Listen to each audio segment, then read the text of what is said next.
Melissa and Joey is recorded in front of a live studio audience. You guys are all in for a treat. I'm gonna share a little taste of my childhood with you tonight. This is linguine de longo, sauteed peppers de longo, cheesy garlic bread. De longo? No, that's the freezer.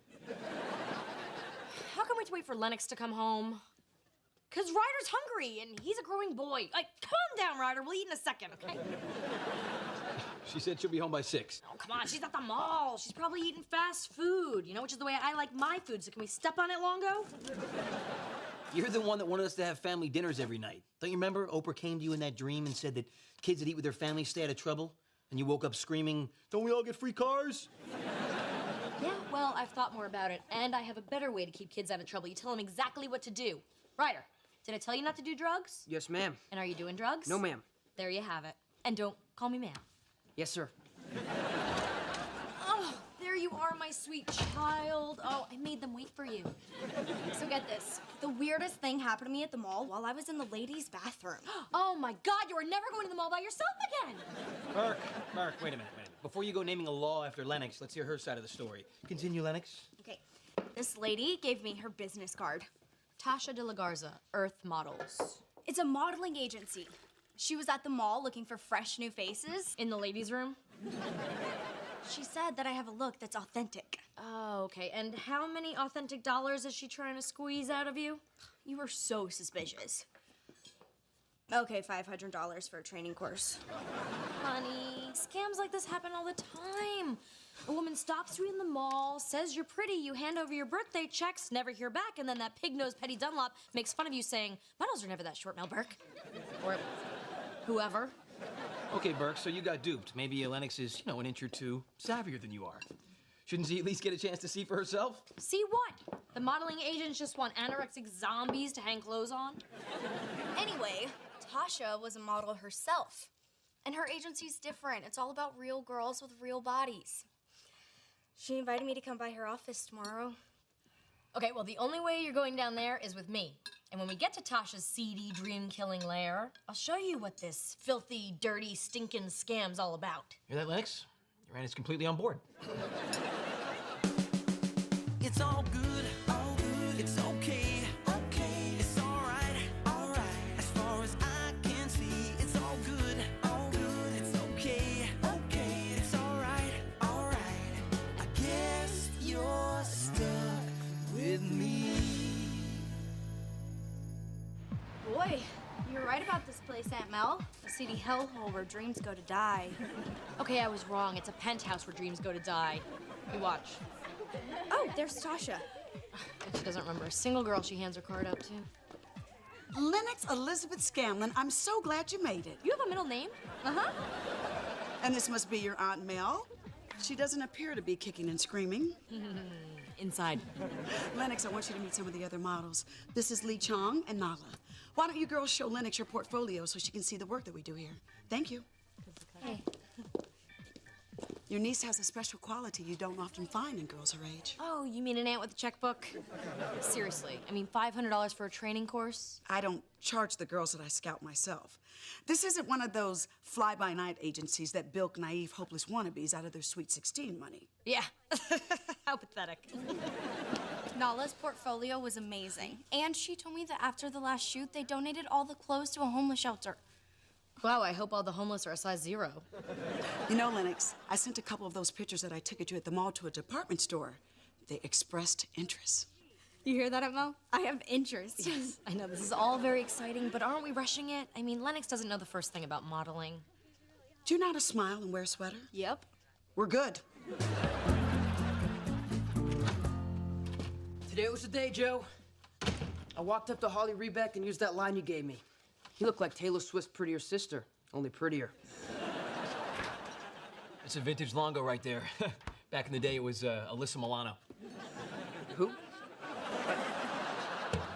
Anyway, she blushed, just like you said. Now, did you ask her something personal about herself and then furrow your brow like you were really listening to her? Yeah, I furrowed so hard I popped the zit.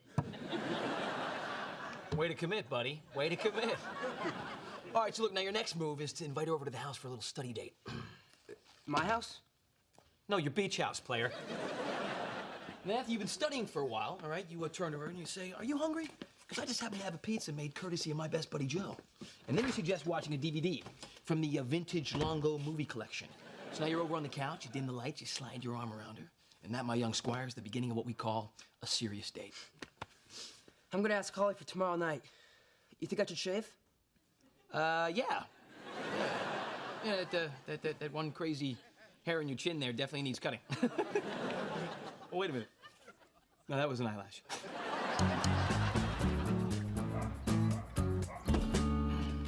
Hey, I heard the good news. Lennox is gonna be doing a little photo shoot. It's an offer. I haven't decided whether I'll let her make this terrible, horrible, life-altering mistake. You know, Burke, most people worry about things when they actually have something to worry about, but not you.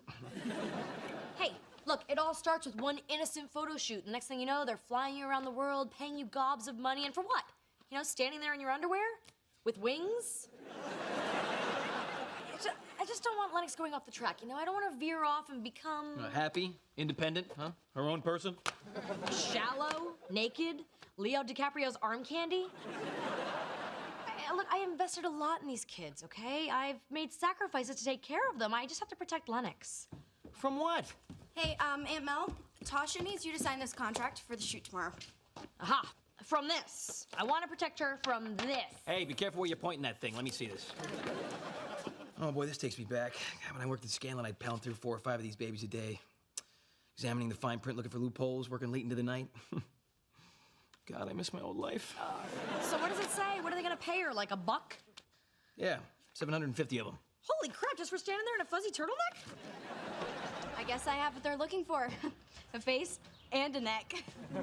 Geez, Burke, what are we gonna do? I mean, it's all going, horribly, terribly fine. Smiles, ladies. I really think she could have a career doing this. Lennox just pops on camera. Oh, that's a nice thought, but she's gonna pop into college. Modeling is how I put myself through college. What? Like real college or like one of those internet deals? Big stone building with the sign on the front that read Princeton. Wow, and your aunt didn't have to, your family didn't have to pay for any tuition? No. And my father was pretty happy, I have to say. Smile, baby. The camera loves you.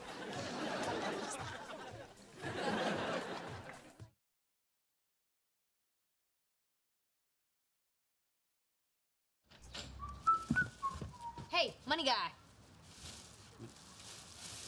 Me? Wow, it's been a long time since somebody's called me that. Say it again. Slowly. No. Now come over here and tell me which one of these college savings accounts would make most sense for Lennox. All right. Well, you need to look for the administrative fees and the expense ratios and, all the commissions and... All right, brain shutting Okay. down. Just pick one. Here, go with this one. It's got shiny paper. You know, Tasha seems to think Lennox can put herself through college with the money she's gonna make from modeling. So wait a minute. You're gonna let her go through with it now? Oh, it must be nice not to worry about things you said 10 minutes ago. All right, well, Lennox said she wants to contribute to the household, you know, and if she's able to pay for her own college, then I can take the money I was saving for that and put it towards more worthwhile projects. Is that a bathroom? It's considerably more than a bathroom. Whirlpool tub, steam shower, towel warmer, a memory foam toilet seat. Oh, it's just like the one down at the gas station. It's a dream deferred. So this was your big sacrifice, huh? You gave up your, deluxe custom crapper that memorizes your butt? Okay, it's a home spa oasis, and I was happy to give it up. But now that Lennox can pay for her own college, I can finally build Tara. You named your potty Tara? You may think it's silly, but frankly, Longo, I don't give a damn.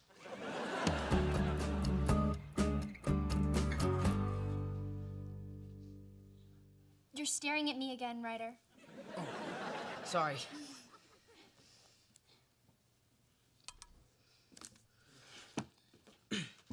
I don't know about you, Holly, but studying makes me hungry.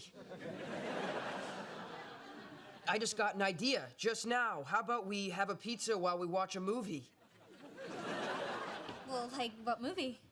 I have a whole collection of Academy Award-winning Best Pictures. Old movies? Like with the big gorilla that climbs the Eiffel Tower and says, "We'll always have Paris"? What do you know? What do you know? Pizza's almost ready. We can watch something on TV. I like seeing people getting humiliated and voted off things, don't you? Oh, yeah. Full show. Don't use words that aren't words. Never again. Have I got a treat for you two? Here we go. Yeah. Oh, what are those circly things? Those are olives. I don't like olives. Have you ever tried them? No, because I don't like them. I'll pick them off for you. Without ruining this magnificent pie.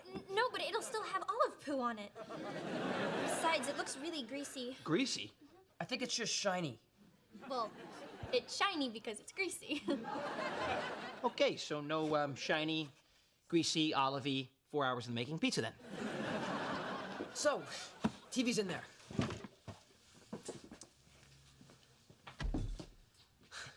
Thanks for everything, Joe. Women, huh? Here you go. Pizza for breakfast? Plenty more where that came from. Wow, Joe, this is fantastic. Damn straight it is. Is that greasy? You see any grease on there? No, it's fine. Yeah? Not too much olive poo? Oh, hey, Ryder, there's pizza for breakfast. You want some? I don't know if I should. Oh, dude, nut up. She's not even here. She'll know. Okay, you know what? I'm gonna take one piece and then take another shower. Never seen a guy cheat on a girl before with a slice of pizza. Hey, somebody we know has an ad in today's paper, and I'll give you a hint. It's not a city councilwoman or a smart-ass know-it-all who works for me. Burke, I'm standing right here.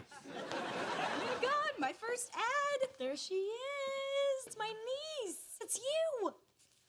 Well, mostly me. What do you mean? Well, that's my face, but I don't know who that is from the waist down. They made my thighs the size of my arms. It's even smaller than that. That's like Ryder's arms. Hey, come on. They touch up photos all the time. I mean, haven't you seen the picture of me on the city council website? I didn't complain that they airbrushed me up a cup with little to no prodding. Modeling is a means to an end. It'll get you the things you want in life. You just have to think about the big picture. Yeah, I guess you're right. It's gonna get me my mini. Your mini skirt for college? My Mini Cooper? So you don't have to buy it for me. Oh, I can show you the virtual one I designed online. Hey, maybe you could park it in Mel's virtual bathroom. Okay, hold it. See, Lennox, you're using your modeling money for college because that's the plan we all had in my mind. That's so nice of you, Burke, to take all of the, bothersome thinking and deciding off of Lennox's hands. But Aunt Mel, I have it all worked out. First it's the car, then a year in Europe, and then college. Or not. Ooh, I can open my own animal sanctuary and live on a boat. No, a floating animal sanctuary. Okay, Lennox, slow down. I appreciate that. No. I appreciate you. Thanks for convincing me not to freak out about the whole airbrush thing. You know, like you said, big picture.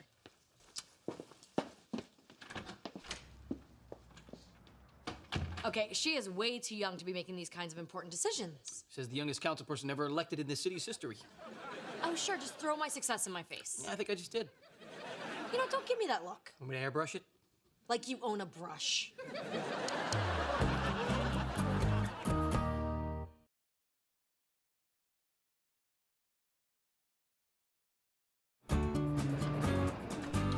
But I didn't wave to Zach in the hall. Then what was this? Jazz hands? I thought we agreed you would only talk to the approved list of friends I gave you. This is for your own good, Ryder. You know what? You're right. Thank you. So you want to listen to music, play the Wii, watch Justin Bieber blow his hair out of his eyes? I'm going to IM my friends. But I thought you came over so we could do something together. Well, we are. See, you'll sit here while I text. Okay. So who you text?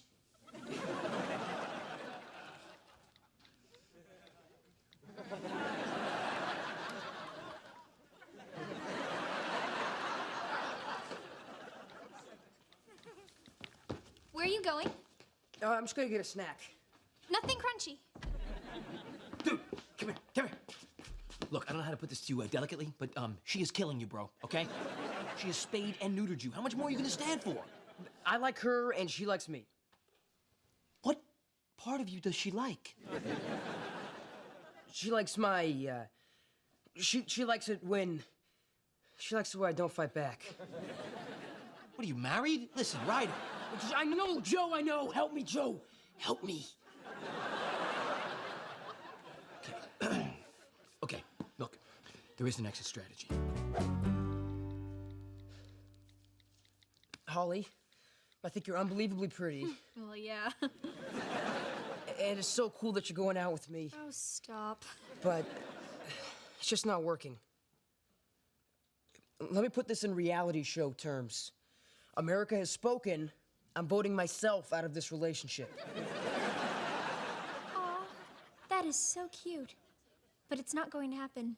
Look, Holly, I'm not kidding.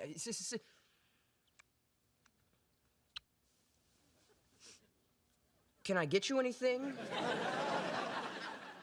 Lemonade. And not that hideous powdered stuff. Yeah, I would never do that to you. I'm sorry, Joe. I don't know what happened. I was talking to her, I was saying everything you said, and then there were these lips. 2 of them. And, I think I blacked out. I mean, all the blood in my brain went somewhere else. Yeah, I didn't really expect you to win that one anyway. Women don't fight fair. But on the plus side, I did get you kissed. Yeah, you did. That took a lot of work. Does it get any easier? If by easier you mean soul-crushing and expensive, then yeah. All right, everyone in wardrobe on their marks, and let's have some big smiles. It was a great day on the slopes, and you're all excited about having hot cocoa while you hit on each other. This coat is amazing. How do they make it feel like real fur? It's a special process where they kill a real animal. You mean this isn't fake? No, it's really dead. And now, boys and girls, I want to see a lot of pointing, winking, and good times. Feel free to let your minds go blank. You, frowny girl. I was just wondering, could I talk to Tasha for a moment? Sure, why not? It's not like anyone's busy working. I'm starved. Oh, well, you're out of luck here. This is all the stuff I pick out of my salad. No, these bean sprouts are really good. I pretend they're French fries. Oh, that's funny. I eat French fries and pretend they're bean sprouts. Oh, it is a good thing that Joe packed Lennox a sandwich. Well, half a sandwich. Oh, God. Is that bread? Put that away. Somebody'll see it. How about if I hide it in my stomach? Yeah, but we don't want to encourage people to buy stuff with real fur, do we? Of course not. But the client does, and we need to keep them happy. So, forget about that dead animal around your neck and go frolic in the snow. Well, can I at least wear something else, like maybe one of the sweaters? No, those are pretty fitted. We wanted to put you in the jacket because it's more flattering for your body type. What's wrong with my body type? Nothing. But this is a big job, and they like the thinner girls. Can we shoot this before my happy pills wear off? Can I just have one more minute? Hey, Mel, look at this. Ooh, it's so soft. It's real fur. Oh, and so wrong. Well, can't they put you in one of the other outfits? I asked, but see, they said they had to keep me in this fur burqa on account of me being enormous. Really? They said that? Well, in so many words. You know, this is not how I thought it would be. I want a car and an animal shelter and college. And this whole thing's just starting to feel a little creepy. What should I do? What should you do? Well, I'll tell you exactly what you're gonna do. You're gonna make your own decision, kiddo. Oh, man, the one time I asked you to tell me what to do. Ironic, isn't it? Can we get a couple shots before these kids need Botox? Okay, you're happy, you're hormonal, you're America's teenagers. There's the smile I was looking for. Yeah, I can't do this. This is not who I am. Lennox, sweetie, no one cares who you are. When you're a model, you can't pick and choose the jobs you want. You wear what they tell you to wear. You'll never have a career any other way. Oh, I'll have a career. Just not this one. Bye. Could you give me a lift home? Of course. Oh, but first, there's something I have to do. Here, eat! Live! No! Stop! No! Stop! Don't feed the models! Wait, I have jelly beans too! Sugar!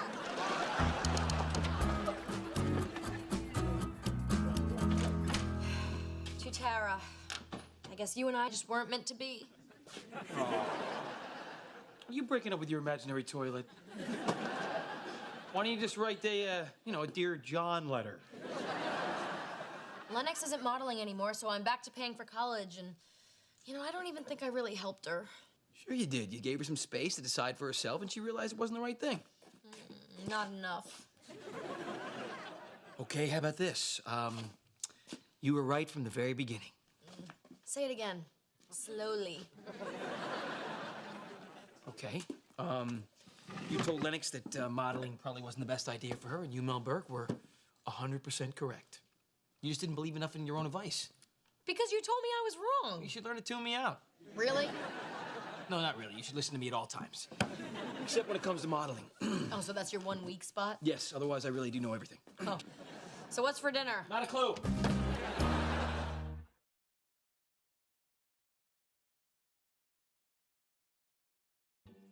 So who do you think's getting voted off? The angry girl with the nose ring or the bitter guy who's been naked all month? Shh. I can't concentrate with all of your blabbing. Sorry. Can I hold your hand? Fine. Whatever. But light pressure. And sit up straight. Slouching gives you an old man pouch. Can you believe that? I know. She's feisty. I like her.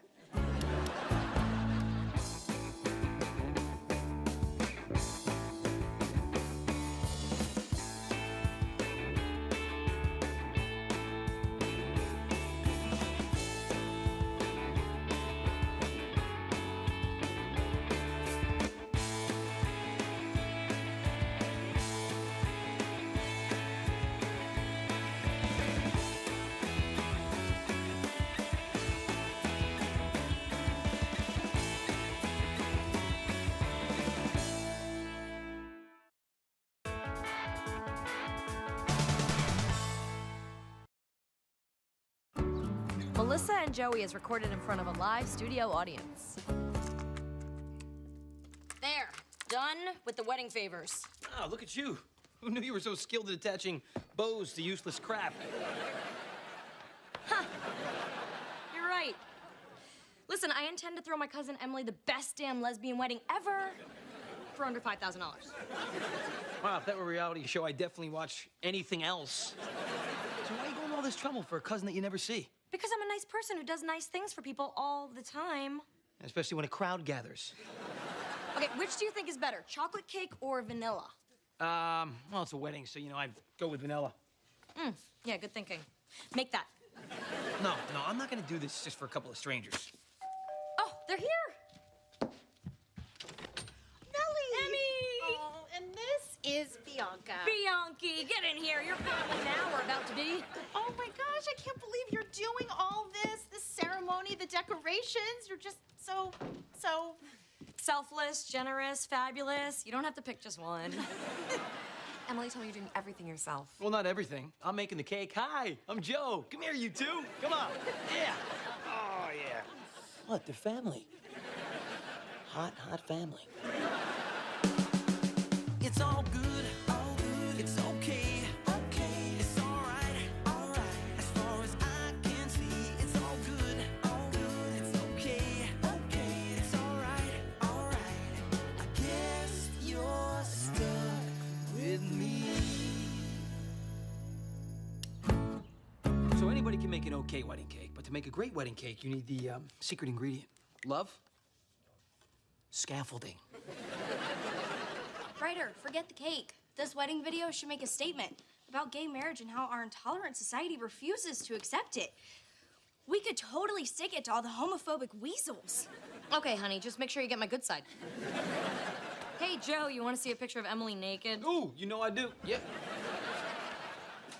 This is a baby. She's in a diaper. Yeah, but who's the cuter baby next to her? It's me, Baby Mel. I'm just looking for good pictures for the slideshow.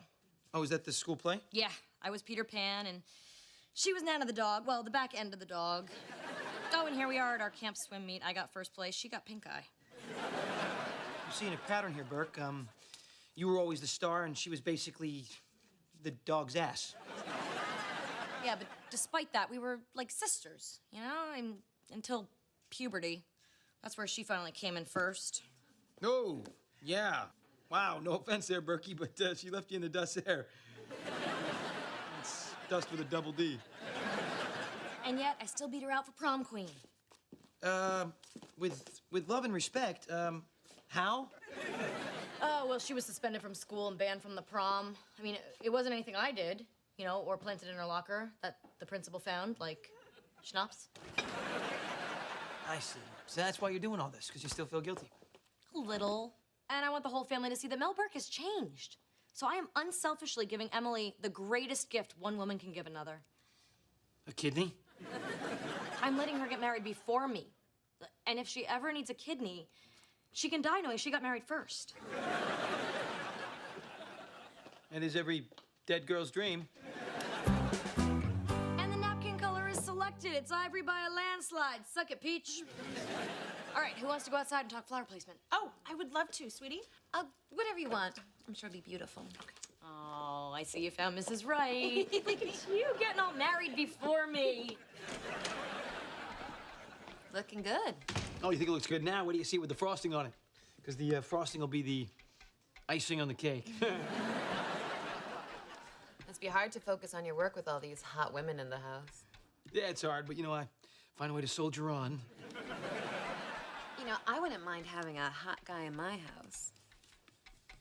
Yeah, actually, the most important thing about making a cake is these 4 dowels, because it prevents the top tier from hands. Did I get a little close there?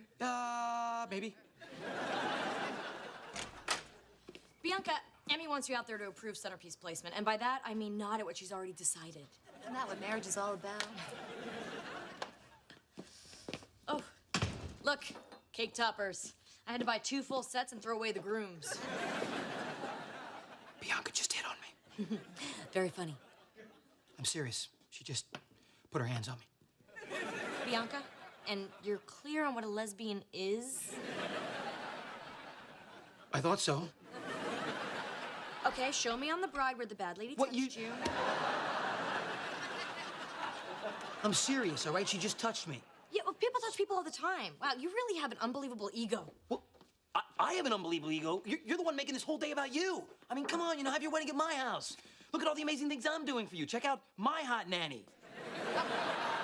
And what exactly is it you want me to do about this figment of your imagination? Tell the bride. The other bride. No way. No, and ruin my special day? Their special day?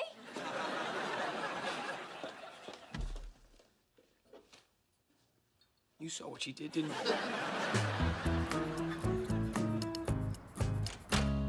Morning. Hey. Twinkle lights for the trellis? Anything else I can do? No. Everything's handled. So, how many of these cards have you done? Ugh, a few. Million. Getting a little hand crampy. Oh, you poor thing. Here. How's that? It feels great. It's not just the muscles in your hand. Tension can start in your wrist, your forearms. No, I think the tension's staying way down here where it's safe. Directly up to your shoulders, and your neck. Your lovely neck. Hands! So you've never been with a woman? Nope, never. Nope, not even in college with my friend Renee.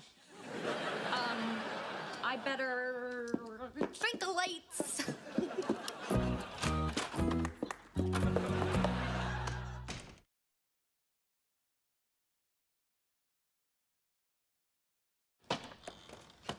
Wow, everything you're doing looks wonderful. My. It just really looks great. Yes, it does. Yes, it does. Bianca just hit on me. God, you're competitive. Oh, I swear. Yeah, she tried the old, you look tense, let me give you a hand massage. Oh, I don't usually fall for that. Sober. Well, relax, Burke, because unlike certain people, I believe you. And watch how I'm not gonna say, I told you so. Oops. I'm sorry I was dismissive before. Well, you gotta tell Emily now. Man, but what about the wedding I'm throwing for Emily? You know, to show my family I'm a good person. A good person would save her cousin from this man-eater. Woman-eater. People-eater. We're here with Emily Burke, lesbian American, on the day of her commitment ceremony with her partner. Now, tell us, how angry are you that so many people in the world refuse to acknowledge the validity of your gay love? Oh, all of our friends are coming. They've been nothing but supportive. I just wish my parents were here. Aha! Stuck in an older generation's intolerance. No, they're just stuck in traffic. So, tell us a story of how you and Bianca met. Was it a protest rally? Did the cops tear gas you? Not quite. It was a singles mixer at our church. Strangely, there was tear gas. Really? No, I was just trying to give you something. For God's sake, Ryder, cut. We're getting nothing. Hey, we watch the WNBA all the time. Don't patronize me. So I can use Lennox's room to change? Yeah, you know, your clothes, your mind, whatever you want. God, I'll never be able to thank you for all of this. You've done everything to make it the perfect day. Yeah, well, is anything ever really perfect? Well, the love Bianca and I have for each other comes pretty close. Love's a funny thing, you know? You could love someone, and they could love touching other people. I'm not sure I follow you. I'm just saying, if you wanted to, you know, call off the whole wedding, I would not be mad that all my work was for nothing. Okay, spit it out, Mel. You haven't been this evasive since Schnapsgate. Bianca made a pass at Joe. She did what? I'm sorry, she grabbed him in his grabby parts. Well, the hind ones. No, this must be a mistake. Bianca's a very physically expressive person. Besides, she is not into guys. It's one of the things that brought us together. Well, she kind of made a pass at me, too. Oh, I see what's going on here. You can't stand it when someone else has the spotlight. Ever since that summer when I developed before you did. God, I can't believe this. You're more obsessed with breasts than I am, and I'm crazy for those puppies. No, Emily, I'm just trying to protect you. Please don't go through with this. I am getting married before you. Deal with it. Now, can we just forget we ever had this conversation? Ugh. Well, I told Emily, and she didn't believe me. So that's it? We just give up? Let Emily marry this cheater? This crazy hot cheater? I mean, what are we supposed to do? We can't convince her without proof. Wait a minute. What about if we put a video camera up in your room? You know, and then we can lure Bianca in, get her to make a pass, catch it on tape, bang! So to speak. A hidden camera? Oh, come on. Hey, it worked in American Pie. But you can't argue with that. That's historical fact. Okay, all right. Well, use me as bait. What? You? No, look, if we want this plan to work, I need to be the bait. What? I'm a woman. I'm lesbait. Look, she came on to me first, and I rejected her. You were the rebound pass. You know what? We don't have time to argue. I'll go get the camera, and you can be the peanut butter in the trap. Everybody loves peanut butter.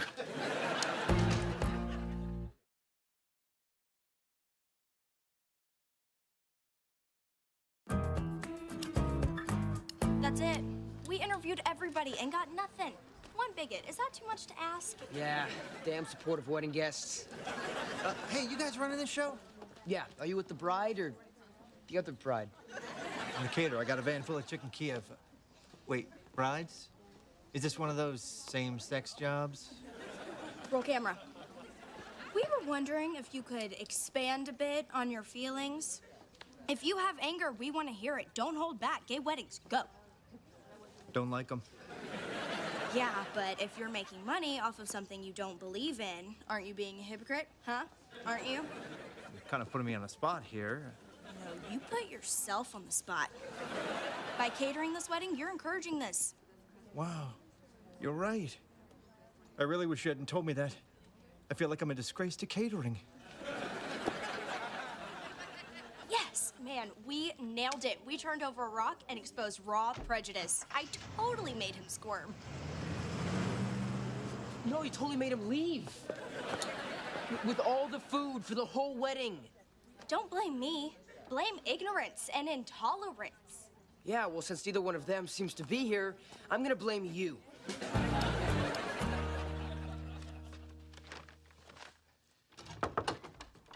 Hey. All right. So what do you think? If you were hot and a lesbian, would you get all over this? What do you mean, if I were hot? Stay with me, all right? Stay with me. How's this? Hey, Bianca. That might make me gay. The outfit is trying too hard, you know? What about your purple Henley? Yeah, because, you know, it's fitted but not too tight, and it really brings out your eyes. I mean, that's just a statement of fact. It's in no way an endorsement. You like the Henley, huh? Not that much. Okay, so the camera is linked to my laptop, so I'll be able to monitor all the action. Well, you know, not the action, just the pre-action. Please don't at any point get to the action. I got it. Get out of here, will you? Okay. Send her in.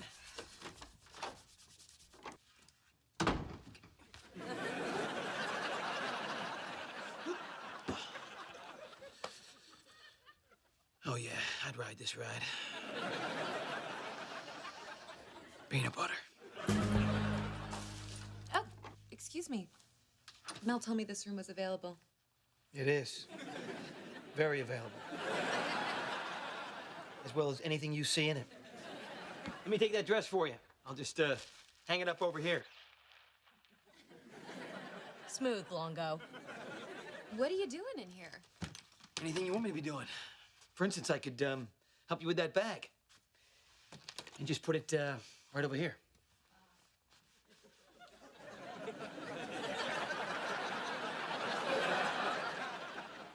Can I help you with anything else? Because, you know, I could take care of anything you could possibly need. With a very gentle touch.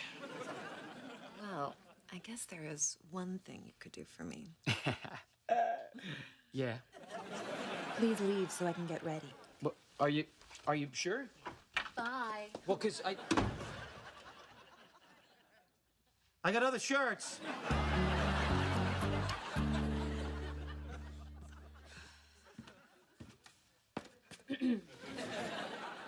I don't want to talk about it. It's like she was immune to my powers of seduction. You mean like she's gay? You think you could do better? I know I can. Watch and learn. Wait a minute. I mean, you're gonna go upstairs wearing that? Of course you're gonna do great. You know, you look okay in that. Just go seduce the lesbian and stop your cousin's wedding. What's up, girlfriend? Of Emily? Not much. Just getting married? What's up with you? I just came up here to look for something. I think I left it on the bed over there. Can you help me find it? What are we looking for? Oh, it's, oh, I found it. It's the light in your eyes. It does something to me. You did not just say that. I can't stop thinking about how you asked me if I've ever been with a woman, and no, I haven't. Yeah, you told me that this morning. Well, you know, now the thought is under my skin like an itch, and I thought maybe you could scratch it. Meow. Mel, it's my wedding day. I know, makes it even hotter, doesn't it? I know you got all sorts of issues, but could you maybe take them downstairs? But I don't have issues. I just came to help, you know, if you need anything zipped or unzipped. Yeah, goodbye, Mel. Okay. Oh, you know you want it. Is it possible we're not as hot as we think we are? I guess it's possible. I mean, she had a shot at this. And that. We're here for hair and makeup. Can you tell us where we find Bianca? Oh, yeah, right up those stairs, first door. Well, I better go apologize to Emily. I feel just awful. Hey, look, if it's any consolation, you know, if I saw you in a bar and I didn't know you and you didn't speak or interact with me in any way, I would probably hit that. Aw, thanks. And if I saw you in a bar, I'd be all, who's looking after the kids? No, seriously, you look fine. Okay, we're in major trouble. Perhaps it wasn't a good idea to piss off the caterer. He was a bigot. Get over it. Well, I called every other catering place in town. They laughed at me. You can always order a bunch of pizzas. This is a wedding, not a Super Bowl party. Pizzas aren't classy enough. Unless you cut them into little squares and call them pizzettas. Watch a lot of Top Chef. Everybody's outside. We can talk in here. Fine. What is it? Who did Bianca feel up now? My grandma was looking kind of happy. Oh, Bianca didn't do anything. It turns out the whole thing was in our minds. Well, mostly in Joe's. I'm sorry. You should be sorry. Well, look, just let me get this off my chest before you walk down the aisle. There's more? Well, you know, we thought we needed proof, so Joe and I took a camera, mostly Joe, and put it in my bedroom, and we tried to get Bianca to hit on us so that you could see it for yourself. You bitch! I know. You have every right in the world to say that. Not you, Bianca! Oh, my. With the hair guy? And the makeup girl. And on my brand new duvet. Oh, I am gonna kill her. Well, not on the duvet. Where the heck is she good? Hello. No, that's not how you turn it off. No, I'm just trying to zoom in here. Hold on.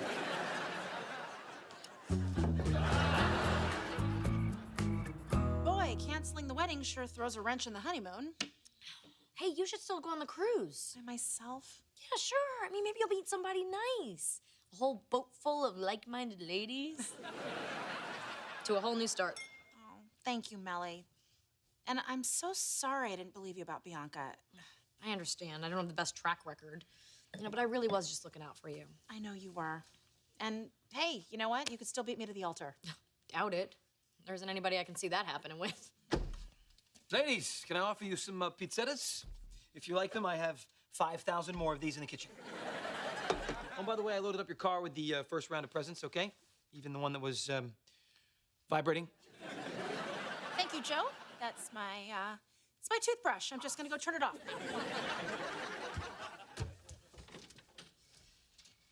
Oh, I feel terrible about what happened, you know? Like I'm somehow responsible. Wow. You even grab the credit when things go wrong. You're right, Joe. I'm selfish. Always have been, always will be. Yep. You are probably the most selfish person I've ever met. I mean, look at you. You know, you took your sister's 2 kids in, turned your life completely upside down. Every day you work tirelessly to make the city a better place to live. Same old party girl Burke. I don't even know how you live with yourself. Really? You think I'm okay? Yeah.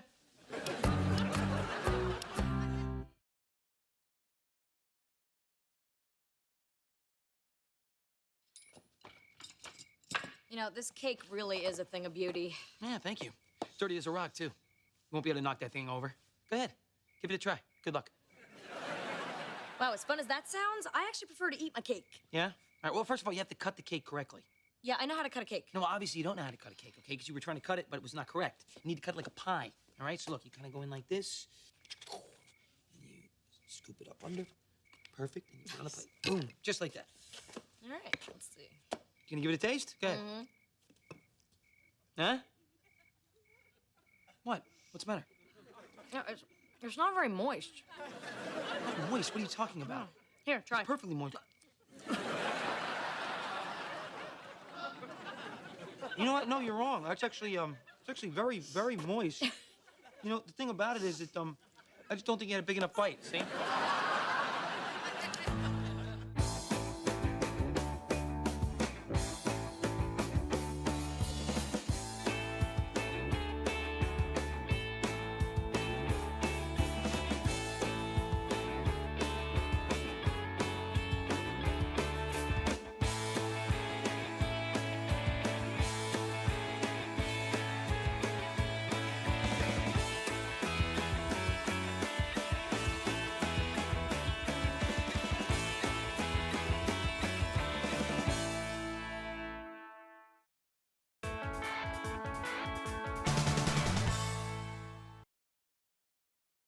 Melissa and Joey is recorded in front of a live studio audience.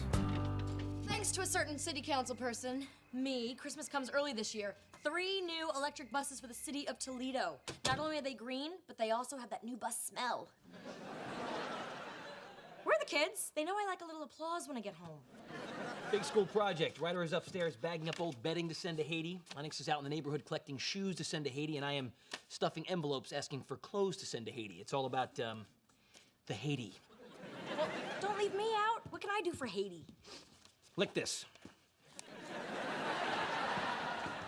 I got it all covered, all right? I set up the phone tree, set up the collection points, even got the chick at the mail shop to donate free shipping. She, digs me. She's 80. Yeah, she's also very handsy. These jeans, they're like catnip for her. I also help Ryder out with his American History project, and I help Lennox out with her science model. What, are you trying to be a hero? No, I take care of everything in the home, and you take care of the 300,000 people of Toledo. That is the division of labor in this house. Yeah, but we could switch it up, you know? Like, say sometime I could cook. Okay, that sounded crazy even to me. You know, but I don't like feeling left out of the loop. Tomorrow, I'm gonna drive the kids to school and find out firsthand what's going on over at Grant High. You better bring your bolt cutters if you want to get in, because tomorrow's Saturday. I hope you get a paper cut on your tongue. It's all good, it's okay, it's all right, as far as I can see, it's all good, it's okay, it's all right, I guess you're stuck with me. And that, my dear boy, is the hustle.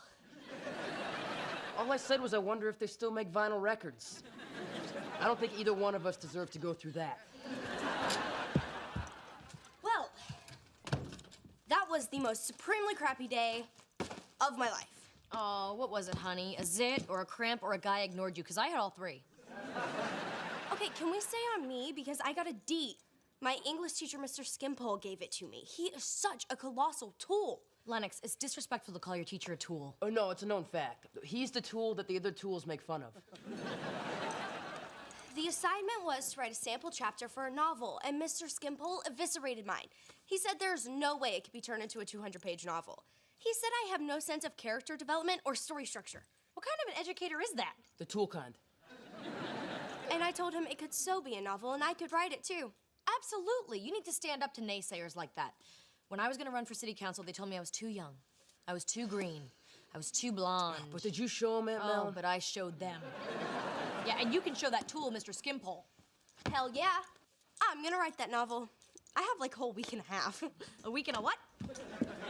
A week and a half until the grading period ends. I mean, if I turn in an entire brilliant novel, he'll have to change my grade.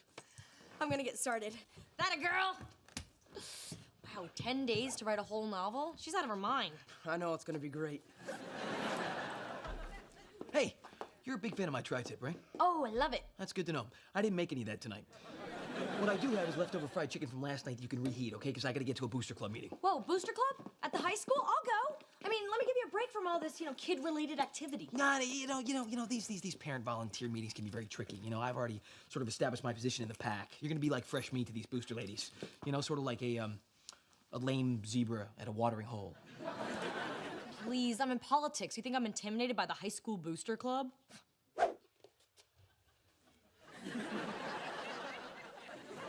Sorry I'm late. Did you know all the gates at night are locked except one? I mean, well, of course you do. You're boosters.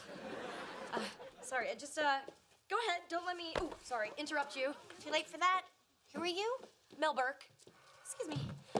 Lennox and Ryder Scanlon's aunt. Well, you may know me better as councilperson Mel Burke. Yeah, make Toledo work with Burke. Joe Longo is my nanny. Oh. He couldn't make it, so I'm here instead. Oh, Joe's not coming. We love Joe. He promised to bring his famous tiramisu. Oh, was that for you guys? Because I didn't see it.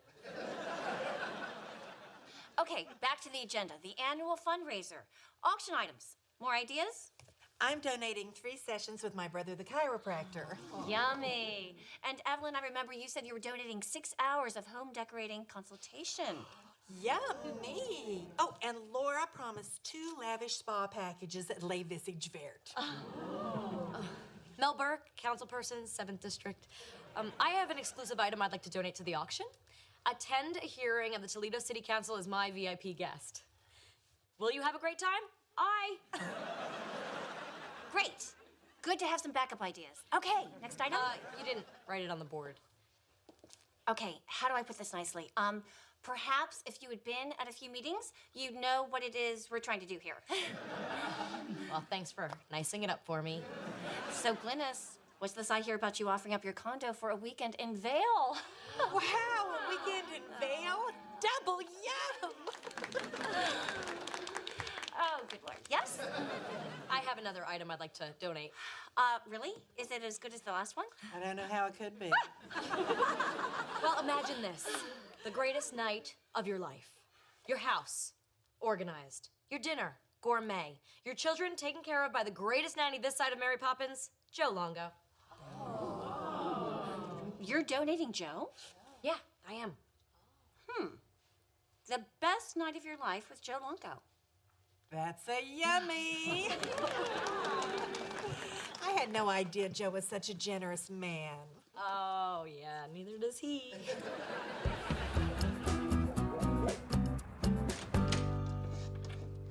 Oh, look at that. The zebra limps home alive. How'd it go? Oh, you know how those meetings are. You know, everyone's got their matching Martha Stewart sticks up their butts, and everyone's trying to outdo everybody else with what they're donating to the auction. And I was like, hey, how about the best night of your life with Joe Longo? And everybody was like, yummy. And then there was this walnut ring that was definitely not yummy. Oops. Stop. Wait a minute. I know, a walnut ring, it's like the most horrible thing ever. No. Wait a minute. You volunteered to donate me? I don't even know which word in there to emphasize. Well, all those ladies were treating me like a second-class citizen, you know, because I'm not technically a mom and I haven't technically been to any of their meetings, and they were all like, I'm donating an hour of microdermabrasion. Well, I'm donating my condo in Vail. So essentially it was just a big uterus measuring contest then. I cannot believe this. I let you go to one meeting. Excuse me, you let me go to a meeting? Come on, those Booster Club ladies thought a night with Joe Longo was the best idea ever. Because of you, Joe. You know, you're amazing. I mean, your cooking is awesome, and the way you are with the kids, you have a gift, you know that? You know what? Don't try to butt kiss your way out of this. Please, Joe! Come on, it's for a good cause. The school band needs instruments. Uniforms. Well, at least I knew it was something to do with the band. Oh, my God. Come on! You have to go, or look like a nobody in front of all those Booster bimbos. I mean, for the kids! Do it for the kids!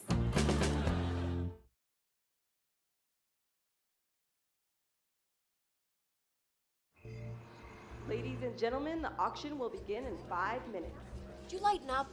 I already thanked you like 1,000 times. What else can I say? You're a saint for showing up for me. That's me, St. Joseph, patron saint of people who should have gone to Booster Club meetings instead of you. I'm only here to raise money for the school. Ooh, a rumba. Let's dance. No, I don't think it would be appropriate for me to dance with my owner.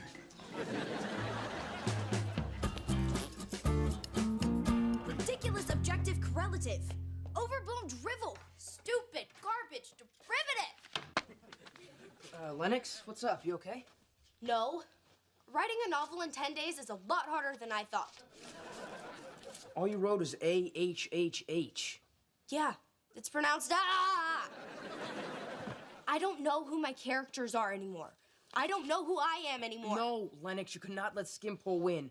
I already told all my friends you're taking him down. All of my street cred is riding on this. Yeah, well, how can I call myself a writer if I can't even organize a simple 200-page novel? You know, when I'm editing my digital films, I use index cards. All the great filmmakers use them. Quentin Tarantino, Tyler Perry.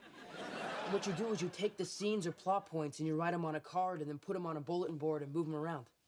That's your advice? Write notes? Jot this down. Get out. Wow, you're pretty mean for a desperate person. I am not mean. I am creatively constipated. Oh, but you're still able to give me crap. Ryder, come back. And bring index cards. Oh, and chocolate, the good stuff that Aunt Mel hides. And we're up to $75 for our day of beauty. Do I hear 80? 80 once, 80 twice, $200. Going once, going twice, sold to bidder number 51. Congratulations. She needs a day of beauty more than I do. You see those Louis Vuitton bags under her eyes? We got a bunch of drink tickets when we came in here, didn't we? Oh, I've only got a couple.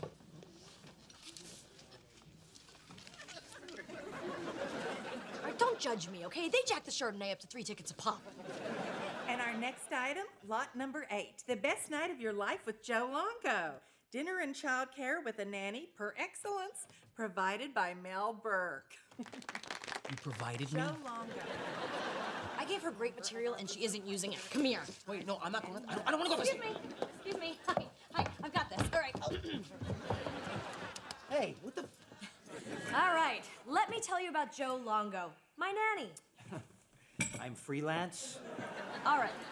When you have Joe Longo in your home, you don't just have a gourmet chef. All right? You don't just have a handyman. You don't just have a child care expert. You have a ballroom dance master who can also bench press 200 pounds. Can we show him some love, people? All right, now I want to start the bidding on this impressive package at $150. Do I have 150? 150. All right, 200? Anybody? Come on, those paddles aren't just for playing ping pong, people.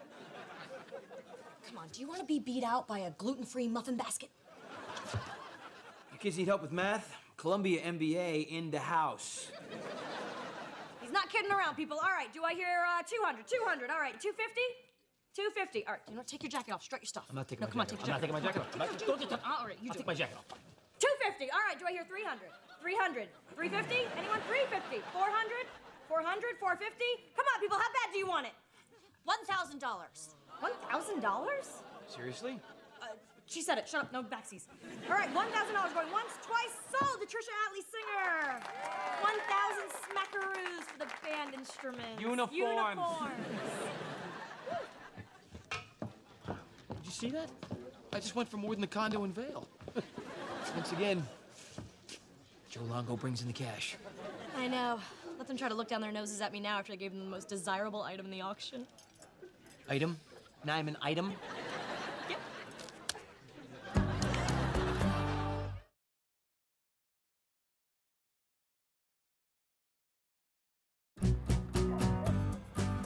So, this is it. You ready to provide the best night of your life to the Atlee Singer family? It's not gonna be the best night of my life. I was just talking to one of the other booster moms. You know what they told me?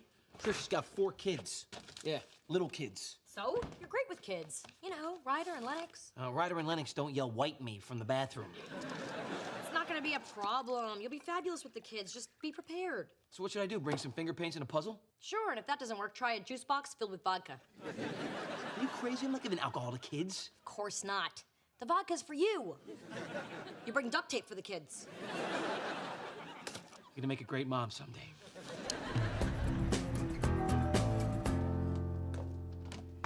Well, hello, Joe Longo. Hey, Trish. Oh, thank you. So look, I stopped by the toy store on my way here. I hope your kids like Kerplunk. Oh, would you believe it? I got my days mixed up. This is the weekend the kids spend with their father. Oh, okay. So you have a date coming over or something? Because I'll just cook for you two, and whatever's left over, you can just freeze for the kids. Sorry to say, it's just me. Oh. Well, I hope you like Kerplunk. It's kind of a change. So, what's the plan? Well, let's start with dinner, and then see where the night takes us. These jeans, they're just deadly.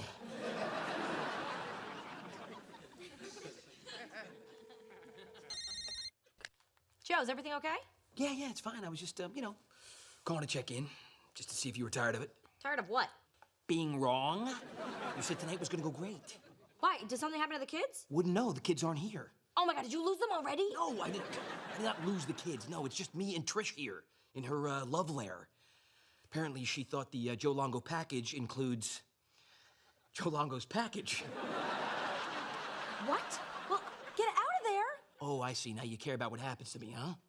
Joseph, it's just me and the pork loin over here, and one of us needs a nice, spicy rub.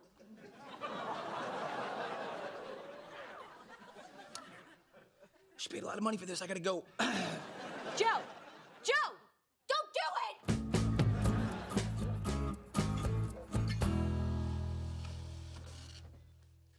The climax. Where is the climax? Oh, okay. Let's see. Martine discovers that her mother is in fact her father. No. That should come at the end of chapter 10. It'll never work, Miss Scanlon. Mr. Skimpole, how did you get in here? Backstory. Nobody cares. And how would you know? You don't even have a gripping opening sentence. That's not true. I have many gripping sentences. What, here? Or here? Certainly not here. Face it, Miss Scanlon, you're a failure. You'll never be a real writer. Never. What? No, but I have to. Even your nightmare material is desperately banal. Lennox? Who are you talking to? Mr. Skimpole. He was here. Lennox, you have a cough drop in your hair. I give up. I can't do this. No, Lennox, you are very talented and creative. You just need a little help organizing. So what happens first? Does Martine behead the vampire, or do the skinny high school girls eat their classmates? I don't know. Yes, you do, Lennox. Dig deep. Okay, skinny girls and then the vampire. Okay.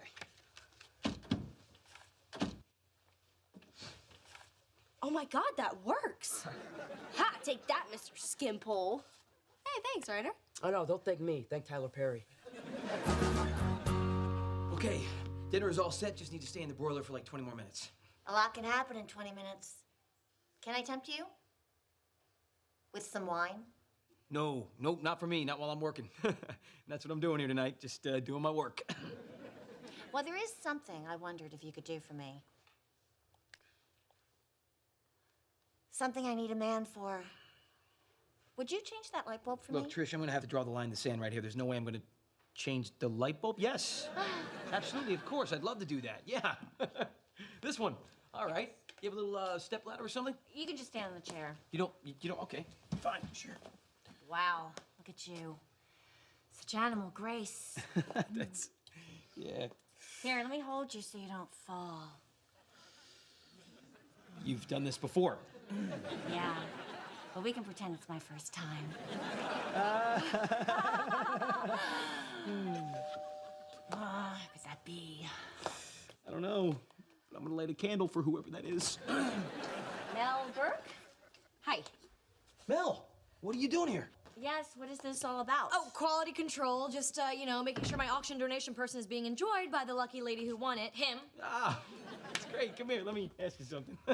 What the hell are you doing here? Look, you're the one who called me in a panic. I wasn't in a panic. I just called to make you feel bad. Clearly, I've done that. So I'll see you at home. Good night. Wait. What are you gonna do with her? Why do you care? Because I don't want you to, compromise your value as an auction item. I thought I bought an evening with Joe Longo, not Joe Longo and his little keeper. Hey, okay, it was a night with Joe Longo, cooking and babysitting, and if you try for anything that's gonna skank that up, he's out of here. Mel, what are you doing? Okay, well, if he leaves, I'll let the school know that you reneged on your donation. You don't care about the school. You're never there, frankly. I question your commitment. What have you ever given Grant High? $1,100. What? Yeah, you bid $1,000 for him. I'm countering. 1,100. You can't restart the bidding, Mel. 1,200. Maybe you can. 1,300. 1,400. These jeans are like magic. 1,500. 1,600. $2,000. It's been a while, huh, Councilwoman? Congratulations. You can have him. You see that? I won. I won! Yes, you won Joe Longo. Congratulations. You just spent $2,000 to have me do the job you're already paying me to do. Not even a moment of joy from you, is there? Man, you're making me smile. Well, that evening went about as well as auctioning off human beings usually goes. I said I'm sorry. I just, felt like I wasn't involved in all the school stuff you do. I thought I was doing the right thing. Lennox? Hey, Mel, I did it. I have a writer help me, and I finished my novel, and you told me I could do it, and I did it. Oh, good for you, sweetie. Now go upstairs and get some sleep. No, I can't. I gotta proofread this, otherwise Skimpole will win. You see? I told you, those kids need you, whether you know it or not. I mean, you really are an important influence in their lives. As chilling as that may be. I guess I am. I mean, so what if you don't pack any of their lunches or, take them to school or, show up at their sporting events or volunteer to chaperone any of their school trips, like the one coming up to Washington, D.C. I mean, you really are an important part of their lives. Thanks. There's a field trip to Washington, D.C.? Yeah, it's been on the master calendar for like weeks. Oh, okay. There's a master calendar? Yeah, it's right here. I keep everybody's schedule on it. See, you're the blue. Oh, I'm blue? Then what are these 5 blue boxes in a row with the red X's in them? Hey! I gotta keep track of these things. It affects the whole household.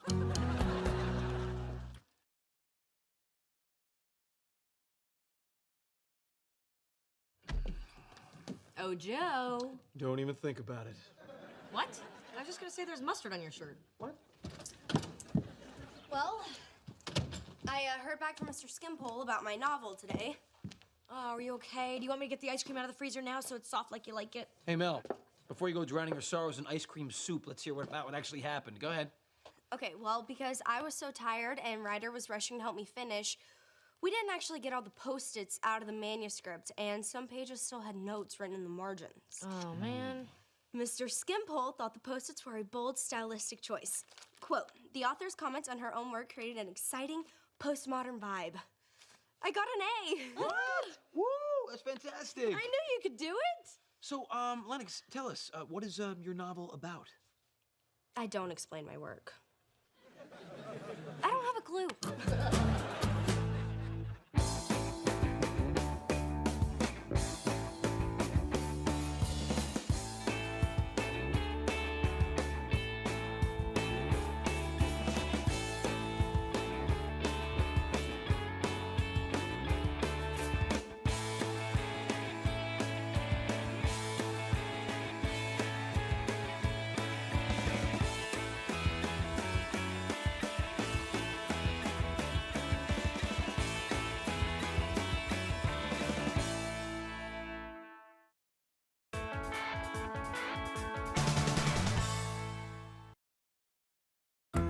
Melissa and Joey is recorded in front of a live studio audience. And 3, 2, 1. There they are. Oh, well, thanks for waiting up for us, Grandma. Hey, Joe. Fletcher. It is 11 o'clock on the dot. Last 3 times you guys have walked through that door, it's been exactly 11. You're like a cuckoo clock. Yeah, well, he's very reliable. He's very punctual. Well, I know how reliability gets you all hot and bothered, so I'll leave you two punctual kids alone. I had a really nice time tonight. Good restaurant, right? Yeah, it was a great restaurant, good bottle of wine. If my mother had shown up sober to say she was proud of me, it would have been off the charts. I'm sorry, you were waiting for your mother tonight? No, it was just a little joke. Ah. Oh, I get it now. Sometimes it takes me a little... I know. So can I call you tomorrow? Sure, you can. It's 4 o'clock, okay? Surprise me. Okay. Sometime between 4 and 4:30. Ooh, the suspense. So, 3 dates in a row with the same guy, huh? Has Fletcher finally cracked the Mel Burke code? Well, he keeps asking me out, and I keep saying yes. I mean, a girl's gotta eat. That is so incredibly romantic. So you gonna cut him loose soon, or squeeze a few more fancy meals out of him first? Oh, believe me, I'm not squeezing anything. He's not, I don't know, I just don't think this thing has any legs, you know? He's a perfectly nice guy. Words that have never preceded sex.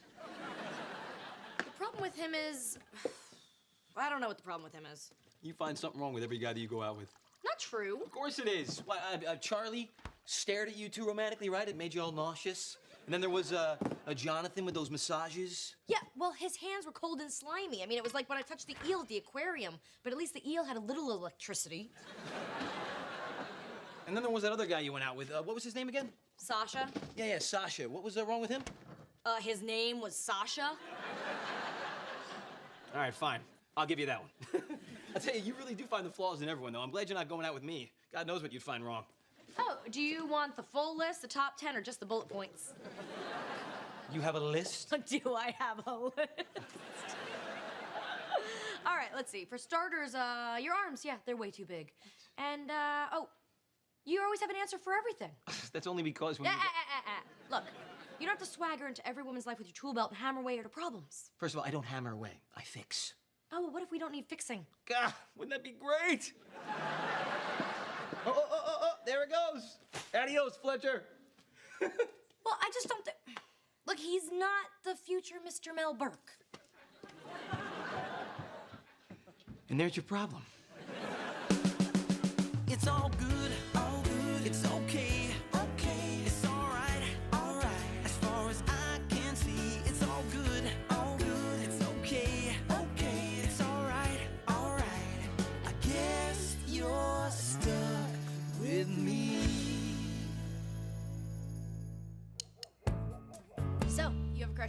Cullen. What? No. But you like her. I don't know. I mean, I stare at her a lot, and I think about her at night and all other times. But look, it doesn't matter because she doesn't know I exist. The power of loser thinking. Listen, Kirsten only hangs out with hipsters, and that's so not you. I'm cool inside. No, you're not. You're socially invisible. I mean, look at you. Why do you wear these things? They're in my drawer. They're in your drawer because even the clothes know they're not cool. And they're trying to hide. Oh my God, you need so much help. Come on, let's fix you. I'm not that bad. Okay, the first step is admitting you have a problem.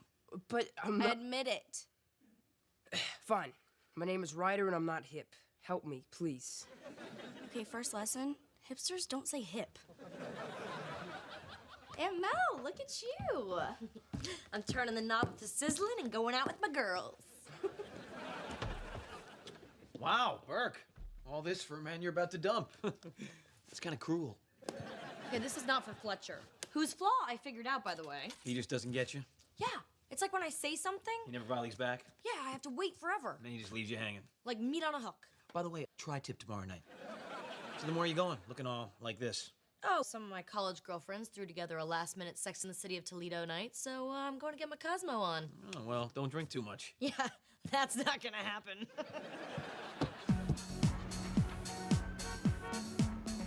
All right, so the meeting of the Foxy Five will now come to order, and I will read the minutes from the last meeting. Woohoo! I move the minutes are approved. I second. Woohoo! All right, so updates all around the table. Kelly? Mr. Jameson just got a huge promotion, so Mrs. Jameson gets a new kitchen. Oh, that you'll never go into. All right, you're up, Lauren. Ted and I are almost done planning the wedding. Berkshires, snow, tons of alcohol, and the cutest ski hats with our wedding date embroidered on the pom-pom. You all better be there. No, can we wear the peach taffeta bridesmaids dresses from Kelly's wedding? Oh, it'd be a shame not to see those again. Some of us won't fit in them anymore. You're knocked up again? Sorry, Ev. Blessed with child? Not drinking the ginger ale because I like it. Oh. Well, Jackie, you're awfully quiet. 'Cause I got nothing. Same old, same old. You and me both, sister. Here's to the same old. Oh, you know what? Wait, there is one thing. Bling! Oh my God! Oh, yay. Hallelujah! The last of the Foxy Five to get married. Hey, hello? What about me? Oh my God, that's right. You're still not married. You're kind of married. You're Toledo's wife. No. I am to Toledo what Carrie Bradshaw was to New York. We're lovers. To Jackie and Steve. Steve? The chiropractor? Mr. Not Worth Waxing For? I know it sounds like I settled. It's okay. Passable. It's the new perfect.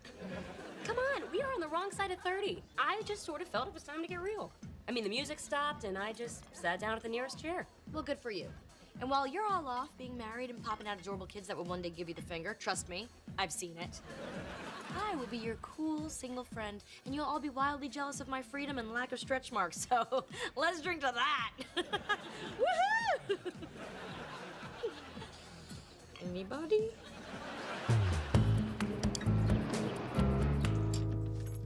I'm home.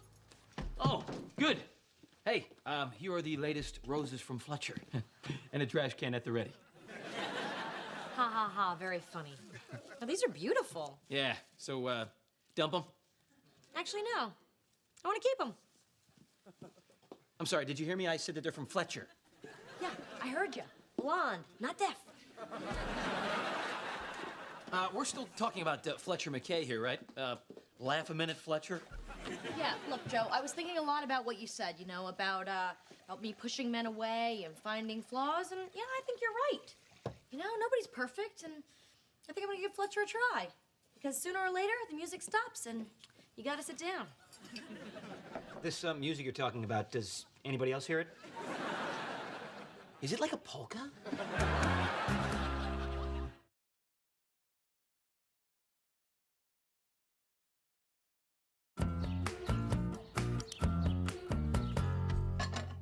Hey, where the heck is Ryder? I called him 10 minutes ago. It's his turn to set the table tonight. He's coming. He's coming. Sorry, Joe, I'm so hip I can't feel my legs. Wow, those are some tight pants, bro. Are all your parts okay? I don't know, I can't feel those either. Well, you better get used to those pants if you're wearing them to school tomorrow. Isn't there another way? Yeah, why don't you just wear something from your Invisible Loser collection and see how that goes? You look good. Suck it up. Believe me, everything possible is sucked up. So who's the girl? How do you know there's a girl? Oh, there's got to be a girl. Nobody's gonna squash his grapes for the guys. Come on, let's walk you around the block and get you used to it. I can't do it.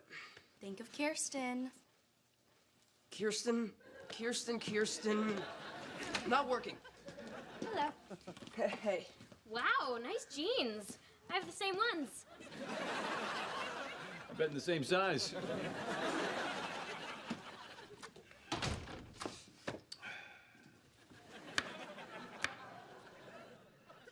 Can I help you with something? I'm waiting for Mel. Oh, she'll be down in a minute. Something better, shoes, and then I stop listening. Beautiful flowers. What are they doing back here? They should be on display. Ooh. I was right. They're from Fletcher. Boy, back from the dead, huh? Who saw that coming? Yeah. What happened there? Who said something happened? Things get raised from the dead all the time. Stephanie, a couple of days ago, she was about ready to dump him. Now she's sniffing his flowers. Between those 2 points in time is something that you know. I'm gonna go help Mel with her shoes. Coming, Mel! Stephanie, are you doing something different with your hair? Maybe I washed it. No, it's just, it's this shampoo. It's got, an essence of coconut in it. It's really just not fair. All the Foxy Five are coupled up except for Mel, and she's totally wigging out. She doesn't want to be the only single Foxy. I'm so weak. Do you have any orange juice? Sorry I had to do that to you, Steph. Don't be. Being sniffed by you is the highlight of my week.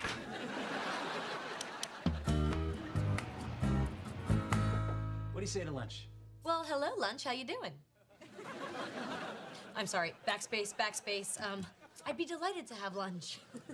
Oh, but before we go, look what I got for us. Tickets to see Ricky Gervais live Friday night at the Toledo Opera House, the Founders Box. We'll be like those old men in the Muppets. Ricky Gervais, yeah, he's that guy from the... And he was in that, Wait, who's Ricky Gervais again? He's the funny comedian. And I'd love to go, but I'm driving to Chicago for my parents' 40th wedding anniversary. Rain check? Yeah, I mean, who needs to see the funniest guy on the planet? It's not like he's the funniest guy in the universe. Because, you know, those comedy clubs in Mars, you can hear the laughs on Jupiter. I love how you talk. I have no idea what you're saying, but I enjoy your melody. Maybe that's what Mel is short for. Get it? So much funnier around you. Really? Well, Chicago, that's a long trip to take all by yourself. Maybe you need someone to come with you, you know? Someone to keep you company. Someone cute and fun and makes you laugh. Me, Fletcher, me. Oh, good. I thought you were talking about that Ricky Gervais guy again. Really? You'd come with me? Well, now that you ask. Yeah, I would. Oh, this is amazing. Oh, this is kind of a big step for us. You meeting my entire family in one fell swoop? Yeah, well, I am ready for that swoop. You sure it's not too much too soon? No, it's good. Yeah, and I have no second thoughts at all. At all. Ryder, Lennox, school, right now! Oh, hey, good morning. Actually, fantastic morning. Listen, would you be okay with watching the kids for the weekend? I was thinking about going away on a trip. I have a date planned somewhere in there, but yeah, sure, why not? I guess leaving the kids home alone for a few hours unattended will be okay. So, yeah, running like the wind. You and the ladies have a foxy weekend. Oh, I'm not going with the Foxies. No, this is a going away with Fletcher weekend to Chicago for his parents' 40th anniversary wing-ding thingy. Wow, the whole family? That sounds serious. Oh, it's not that serious. No, I mean, judging from Fletcher and the history of genetics, that sounds serious. As in, not a lot of laughs. No, he's getting funnier, okay? The other day he made sort of a joke. It was actually kind of sweet. He said my name Mel and that it was probably short for Melody. That is hilarious. So seriously, what the heck's going on here? What do you mean, what the heck's going on here? Well, look, I know you hate when I say things about your personal life. Yeah, but you say them anyway. Well, of course I do, because they're valuable, and at the end of the day, you appreciate them. Oh, is that what you tell yourself? Sorry, we're late. Sorry. For a girl? Yeah, for a girl. Joe, shouldn't we be getting to school? What are you, the vice principal? We'll leave when we leave. But you said 2 minutes. Okay. Hey, Ryder, you need any money for lunch? Oh, no, nothing could fit in my pockets. Hey, I'm not done with you. I didn't think you were. Look, you are pretending to like Fletcher, but you don't, okay? There, I said it. We're both thinking it, but now it's out in the open. Nobody was thinking it, and I am not pretending to like Fletcher. Yes, you are. No, I'm not. He's a wonderful guy whose charms I did not fully appreciate at first, but after Come spending... on, that is such bull. Look. All your college friends are either married or getting married, and now you're up there all alone. You know, there's one last marriage helicopter, and it's circling, and all of a sudden some boring guy reaches out and he goes, "Come on, you're not getting any younger, just give me your hand." Oh, so being single is like the fall of Saigon? According to the Foxy ladies. How do you even know what we talked about anyway? I have my sources. Oh, okay, so you said 5 or 6 nice things to Stephanie and she spilled. Only took 2. Look, you are settling and you know it. I am not settling, okay? I am reconsidering based on current options. Settling. I'm not. R2. No, I'm not. I'm going with Fletcher. Well, have a nice weekend. Fine, I will. Oh, and here. 2 tickets to Ricky Gervais. Wow, the funniest guy on the planet. Yeah, I know. Enjoy. Are we going to school? Will you get a life?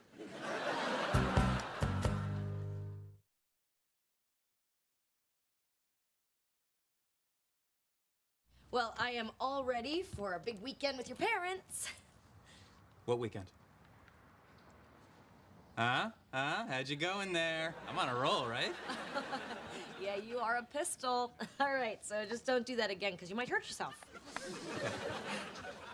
All right, so I will see you Sunday. Have a good time. Thanks. So, bye. Bye. All right, let's hit the road, Jack. I'm Fletcher. Yeah, I know.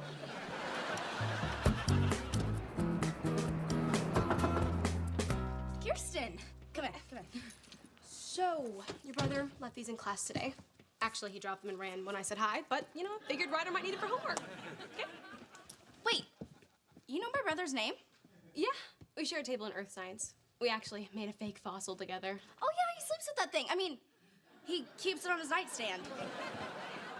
So, is he okay? I mean, he's been acting so strange this week and dressing so weird. Yeah. Listen, about Ryder. Would you ever consider, hanging out? Sure, if he just dropped this thing he's doing. You know, with the clothes, he's having some trouble walking. I think he has, like, a hip injury. Hey, Lennox. Oh, my God. You're here in my house, and I'm gonna go change into my real clothes. Stop. Go back to loser. She likes it. Oh, really? So, no more skinny jeans? Nope. Hi. Hi. Problem solved. Oh, it's like watching puppies. Denise, hey, it's Joe. Yeah, I was just calling to make sure that we're still on for 8 o'clock tonight. Yeah. All right, perfect. I'll see you then. Oh, and guess what? I got us 2 tickets to see Ricky Gervais. Huh? Gervais. He's a comedian. Yeah, I'm sure, Denise. Okay. All right, well, yeah, okay, then I'll be there at 8 o'clock. All right. Google him, all right? Bye-bye. I think she's related to Fletcher. Kirsten's out there. Long story short, I'm making them popcorn. Freshmen are so cute and random.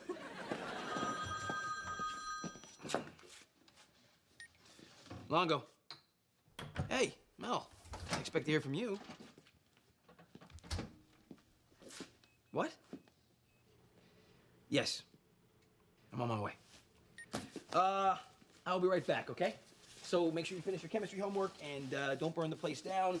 And if you think of something wild and crazy to do, just don't do it.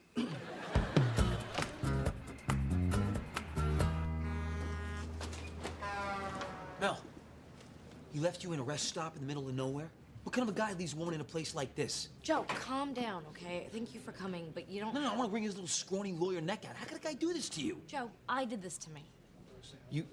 Well, wait a minute. Is this one of those moments where I'm getting a little hot-headed and homicidal for no reason? Yep. All right, so how do we end up in that guy's living room? Well, we were about an hour into the trip, and I just, I imagined me and Fletcher 10 years from now in the same car with 3 kids in the back seat, and I just... Panicked? Yeah, what's a stronger word than that?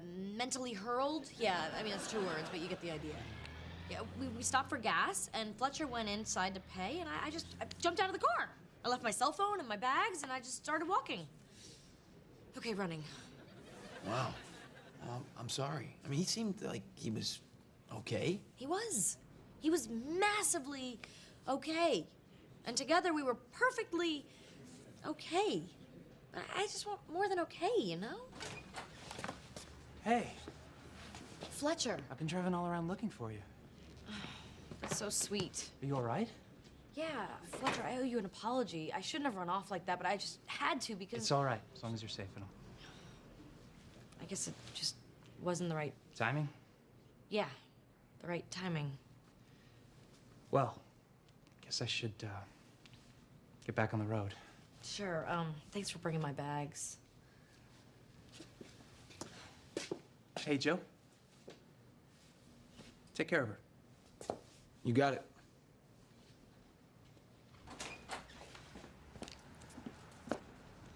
Well, I'm sorry the weekend didn't pan out as planned.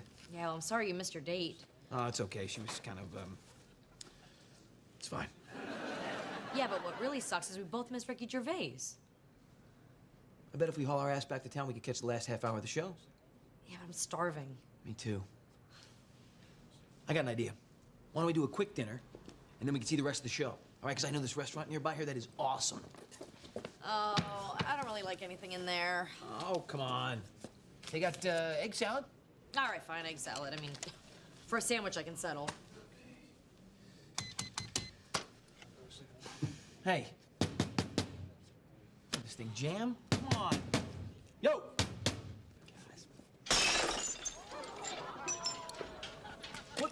What are you... Come on, Longo. Move it. Wait a minute. Here. Oh, Boy Scout. Come on. Go.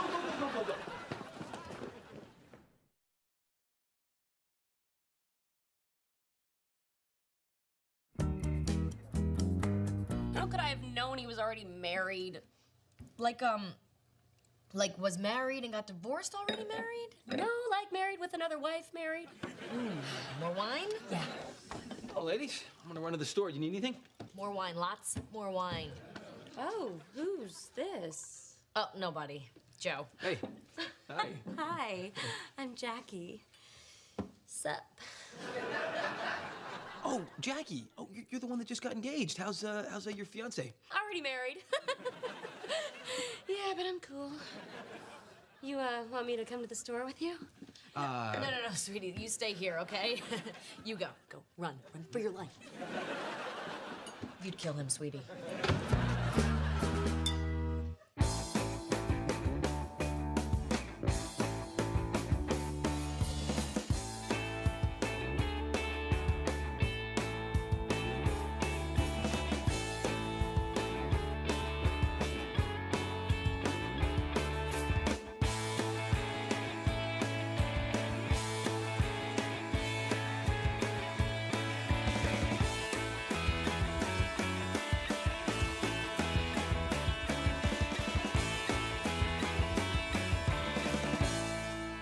Explained, trying to impress upon her the gravity of the situation. Oh, well, guess I am not going back to school, the teenager replied, turning back to her magazine. Of course you are. This is your education. Nothing is more important, Melissa insisted. Suddenly, the doorbell rang. Oh, that is my date, Melissa gasped. She pointed a stern finger at Lennox. Oh, I have more to say. You just stay right there. I will. Stay. Melissa rushed down the stairs, smoothing her hair and putting on her brightest, most welcoming smile. She pulled open the front door. Oh, gross, she blurted out. I was expecting my date. Standing on her porch was the furious man from the city council meeting. He looked slightly less angry now, but still incredibly intense. I will be quick, the man said, shoving his hands into his pockets. I was a jackass down at City Hall. I never should have crashed your meeting asking where your brother-in-law was. That was wrong. And I just wanted to come here and say that I am sorry. Melissa stared at him, taken aback by the sudden apology. Then she decided to test him. Bolivia. Louis is in Bolivia, is he not? The man flinched violently. You just flinched? Melissa observed, her eyes narrowing. I flinched because you shouted Bolivia. He defended himself quickly. Okay, people in Bolivia flinched. Look, I do not know where the hell he is. Now get lost and leave me alone. Just as the strange man turned to leave, a handsome, sharply dressed man walked up the path, carrying a beautiful bouquet of flowers. Hi, Griffin, Melissa breathed, feeling a rush of relief and guilt all at once. Hey, do not you look nice and smell handsome? Griffin smiled warmly, then glanced at the retreating figure. Who is this guy? Oh, no guy. I am a. Melissa stumbled over her words. She looked at Griffin, then back up the stairs toward where Lennox was brooding. She knew what she had to do. Look, Griffin, I know you have waited a long time for this date, and so have I. Look. Great. Look, I have a niece in crisis, and I really want to go on this date. But, I have to spend some time with her, and I so want to be spending time with you. But, man, you smell great. Griffin looked incredibly disappointed but tried to hide it. Look, I am really excited to buy this date. I just cannot go on it, so let me do this. He handed her a large container from a local restaurant. There, that should hold you for a few weeks, maybe more. We just do not know. Melissa took the container, her heart swelling with appreciation and regret. Wow, that is a whole bucket of gravy. The next morning, the house was in its usual state of organized chaos. Melissa was frantically reviewing documents while trying to locate her keys. Unda. I know I am late, Melissa called out as her assistant walked in. Really? That late? Rhonda asked, raising an eyebrow. Yes, I filled out the paperwork for the nanny agency. It is right here. No kidding. I am late. You should have said that before. Oh, dear God. Melissa panicked, shuffling her papers. Relax. A deep, unexpectedly familiar voice called out from the kitchen doorway. Melissa spun around. Standing there, holding a cup of coffee as if he owned the place, was the man from the council meeting. It is a happy visit today, he said smoothly. May I? Melissa started to ask, completely bewildered. No. The man took a sip of his coffee.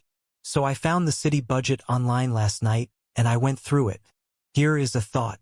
The cash in the general fund that is just sitting there? Hire me and I will double your rate of return. That way you will have enough money for smaller class sizes and extra garbage pickups. He smiled, a genuinely charming expression. And pie for everyone. Melissa stared at him, utterly dumbfounded by his audacity. That sounds like a great plan, and I would sign up immediately if you were not a complete lunatic. Joseph Longo is not a lunatic, the man stated firmly.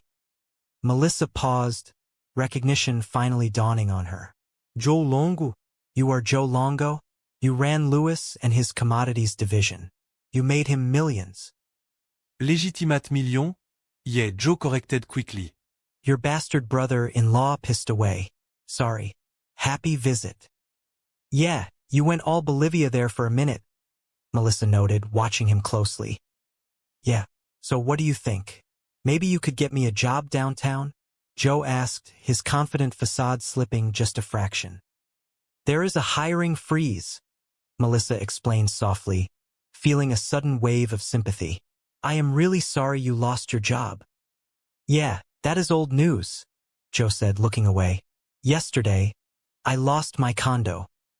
Yeah, well, I really need to. Melissa started, looking at her watch. And now they are about to repossess my car, Joe continued, the reality of his situation spilling out. Oh, but here is the morning and its big headline. The adorable Mrs. Longo has decamped to her mother and her house. He looked utterly defeated. Oh God, I am really going to miss that car. Melissa sighed, pinching the bridge of her nose. How can I put this nicely? I have got my own problems. So you are not going to help me? Joe asked. Do you live in my district? Now that I am living in my car, yeah? He replied, a bitter edge to his voice. Melissa looked around her messy living room, thinking of the suspended teenager upstairs and the fire-starting boy in the kitchen. She looked back at Joe, a desperate, crazy idea forming in her mind. Look, I have got meetings, a trash revolt, a kid on the brink, and I am in desperate need of professional help. For the household, not me, she clarified quickly. You are not going to find anybody this way. The salary sucks. It is living. It includes meals, which she will be cooking because otherwise people will starve. Joe raised an eyebrow. She? It has to be a woman? Only vagina Americans need apply. Melissa glared at him. Personal question. Did your hair get sick of you and leave? This is a choice, Joe defended, rubbing his perfectly shaved head. All right, Melissa negotiated, realizing this might actually be her only option for the day. Look. We both know that is a lowball offer, all right? So come on. What is your top number there? That is my top number, Joe said flatly. All right, you gotta deal with it. I cannot start till Monday, Melissa pushed. Who offered you a job? Joe countered, stepping closer. All right, I can start today. I am just gonna have to, move a few things around.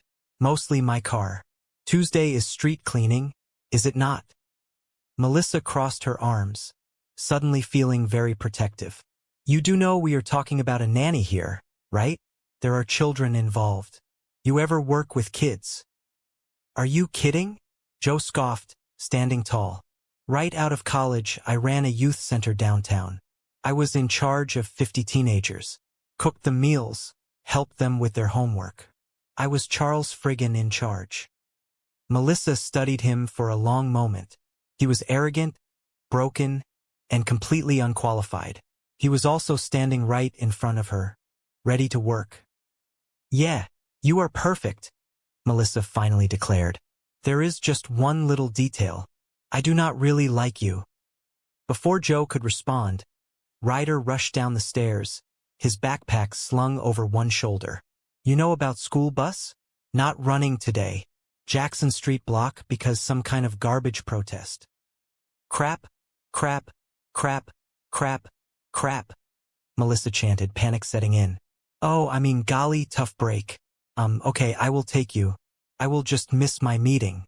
I mean, it is not like we need the police department. No. Joe stepped in, holding up his hands. You will make your meeting. I will take him.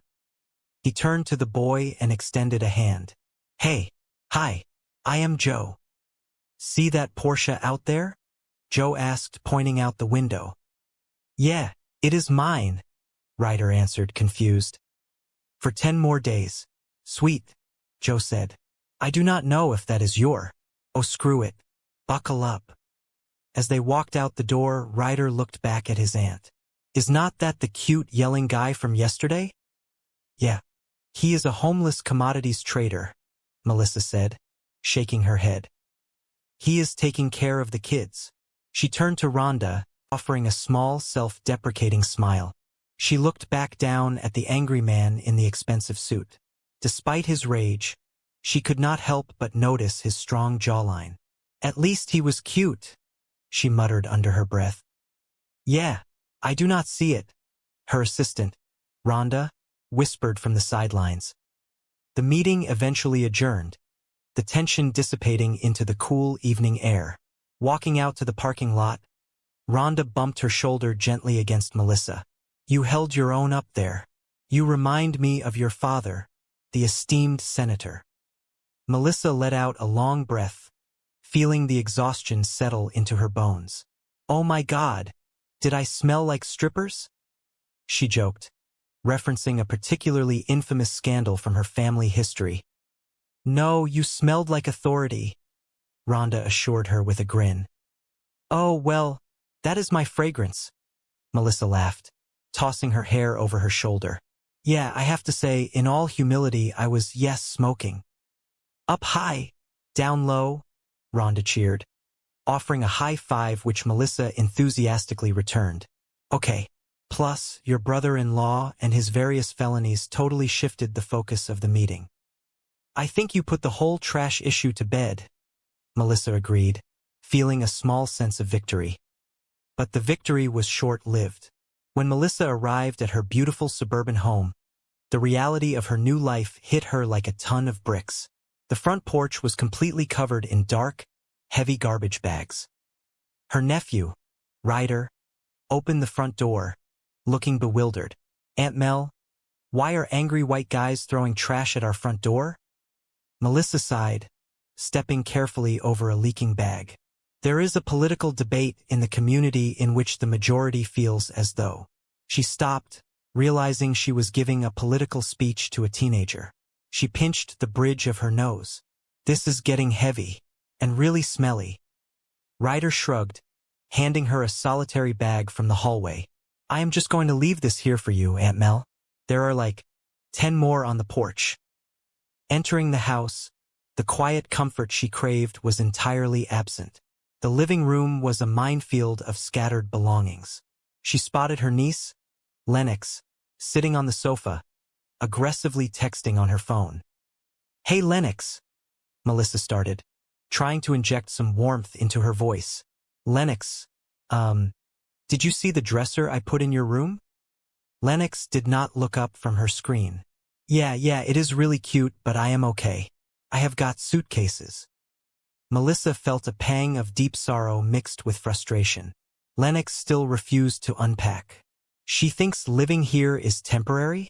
Melissa asked the empty room, feeling a heavy weight in her chest. The truth was, Lennox no longer told her what she thought. Melissa remembered her own teenage years vividly. I used to be, I will sneak out of the house, Aunt Mel. Let us get matching tattoos, Aunt Mel. Now, it is just because I said so, Aunt Mel. I do horrible things like put furniture in her room. Clearly, I am a monster. Rhonda, who had followed Melissa inside to help with the evening chaos, patted her on the back. Of course she is difficult. Do you not remember what you were like at 15? Not very clearly, Melissa admitted with a rueful smile. Did a lot of drinking then. She shook off the memory and turned to Ryder, who was bouncing a basketball precariously close to a glass vase. I am going out tonight, so Rhonda is staying with you guys if you need anything. Rhonda stepped forward, catching the basketball with surprising agility. Coach says you need a better jump shot. You got one of those? Ryder looked skeptical. Yes, we Asian women are all about the hoops, Rhonda joked deadpan. She tossed the ball back. So if you have got any homework, do it. And beyond that, just, be good and do not torch the place. Ryder finished, a rebellious spark in his eye. Yes, Melissa said firmly.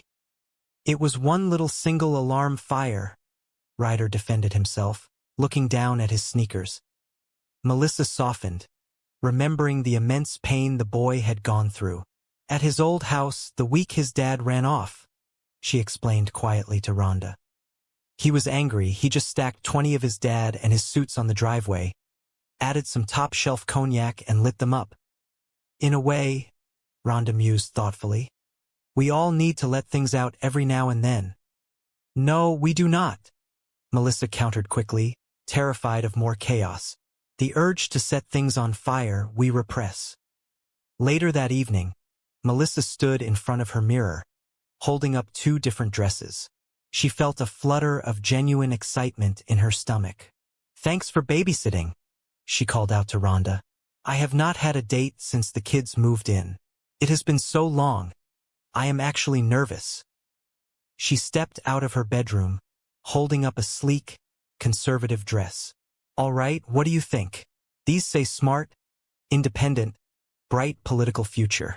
She then held up a much shorter, daring dress. These say former bad girl. She is back. Rhonda looked her up and down. What, are you going hiking? That is yours. Just as Melissa was about to celebrate her outfit choice, The house phone rang. Rhonda picked it up.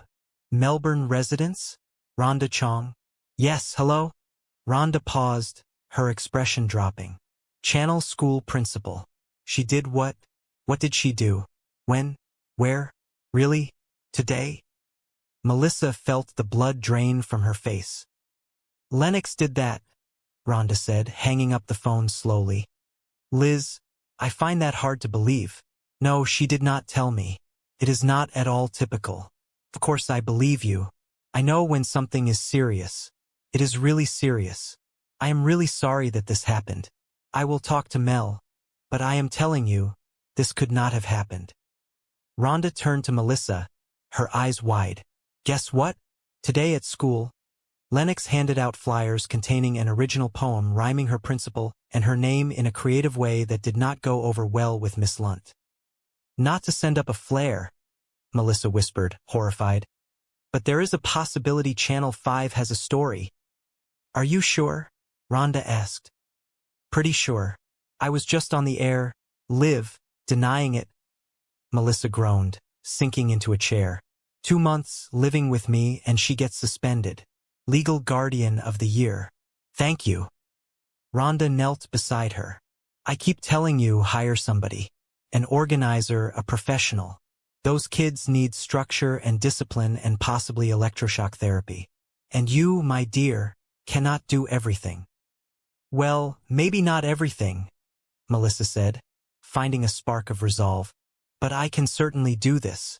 It is just a matter of going up there and setting that girl straight. She marched upstairs and threw open the door to Lennox and her room. The suitcases still sat on the floor, untouched. I have not moved yet, have I? Lennox asked, looking up from her magazine with a practiced look of indifference. Why is not my sister here to discipline her own daughter? Melissa muttered to herself. Because she is locked up in federal prison. She took a deep breath and sat on the edge of the bed. Remember you and me at the Fall Out Boy concert? I just found this old picture. Lennox rolled her eyes. Oh, you mean the one that was hanging very obviously in the hallway outside the door? Not obviously. Affectionately, Melissa corrected, trying to keep her tone light. That was some night, huh? Fall Out Boy. Woo-hoo. Where are we going with this? I was just remembering the good times, you know? When we shared, told each other things. Important things. That happened. Today. Oh, come on, Lennox scoffed. You did not think I got suspended with something you might share? Okay, I will share this, Melissa said, dropping the casual act. Miss Lent is a fascist, Lennox declared, crossing her arms defensively. Why could you not have called her that? Melissa pleaded, instead of, you know. Well, I never got in trouble at my old school, Lennox fired back. That is because your parents bought the indoor pool, Melissa reminded her gently but firmly. Lennox looked away, her voice wavering just a fraction. It did not even have a spa. Like, what is up with that? Whatever. Melissa reached out, wanting to touch her niece's shoulder, but pulled back. Look, Miss Lent is expecting an apology. You and I have an appointment down in her office at 3 o'clock tomorrow. Great, Lennox said flatly. You let me know how that goes. Lennox, until you talk to her, you cannot go back to school. Melissa explained. Oh, please, there was no youth center. Melissa closed her eyes, praying for patience. Can I speak to you in the other room? She asked, her voice dangerously calm. Nice knowing you, Ryder whispered to Joe as he passed. Oh, I will be fine, Joe replied confidently, though he looked slightly nervous as he followed Melissa into the living room. Melissa whirled around to face him, her hands on her hips. You lie, you bribe. Is there anything you will not do? Windows, Joe replied instantly, without missing a beat. Look, Burke, Joe continued, dropping the jokes and looking at her earnestly. I am just trying to help you out here, you know? I mean, I may have played it fast and loose, but Lennox apologized to that lung woman, right? Yes, Melissa admitted softly. Yes, she did. She also, as it happens, said a few nice things about me. in front of me. It is the first time since she has been here. Frankly, it took my breath away. A sudden, terrible thought occurred to her. Oh my God. You did not pay her to do that too, did you? No, Joe assured her, a gentle smile touching his lips. She gave me that one free of charge. Although it may be my mere presence in this household that is sort of seamlessly pulling everything together. Melissa scoffed, rolling her eyes. Oh my God. Let us believe that. She walked over to the desk and picked up the manila envelope. Oh, I almost forgot. A Regency nanny has called. They said that Mrs. Dietrich is available and that she will be here 8 in the morning tomorrow morning. She handed him the paperwork, challenging him. You did not think I could handle this, did you? Joe took the envelope, looking at her with genuine respect. To be honest, no. Not until you, pulled all that confidence out of your ass. He paused, looking around the comfortable, chaotic living room. So, is this official now? Because, if not, I can just, hop in my house and drive away. Melissa looked at the man who had bribed her niece, lied about his resume, and possessed a shockingly fragile ego. But she also looked at the man who had gotten her nephew to write a paper and convinced her angry, grieving niece to apologize and defend her family. Yeah, Melissa said softly, a genuine smile breaking across her face. Let us give it a shot. How bad could you be? Joe grinned, his confidence fully restored. You will find out, will you not? The next few days settled into a strange, unpredictable rhythm. Melissa found herself relying on Joe more than she ever anticipated. One evening, after a particularly long and grueling city council session that bled into a late dinner meeting, she returned home well past midnight. She opened the front door quietly, expecting to find the house in ruins.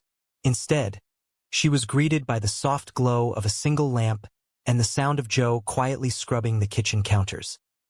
So, how did your date go that lasted till 3 freaking in the morning? Joe asked, not looking up from his cleaning. Melissa kicked off her heels with a sigh of relief. Leave me alone, Mom. It is not a school night.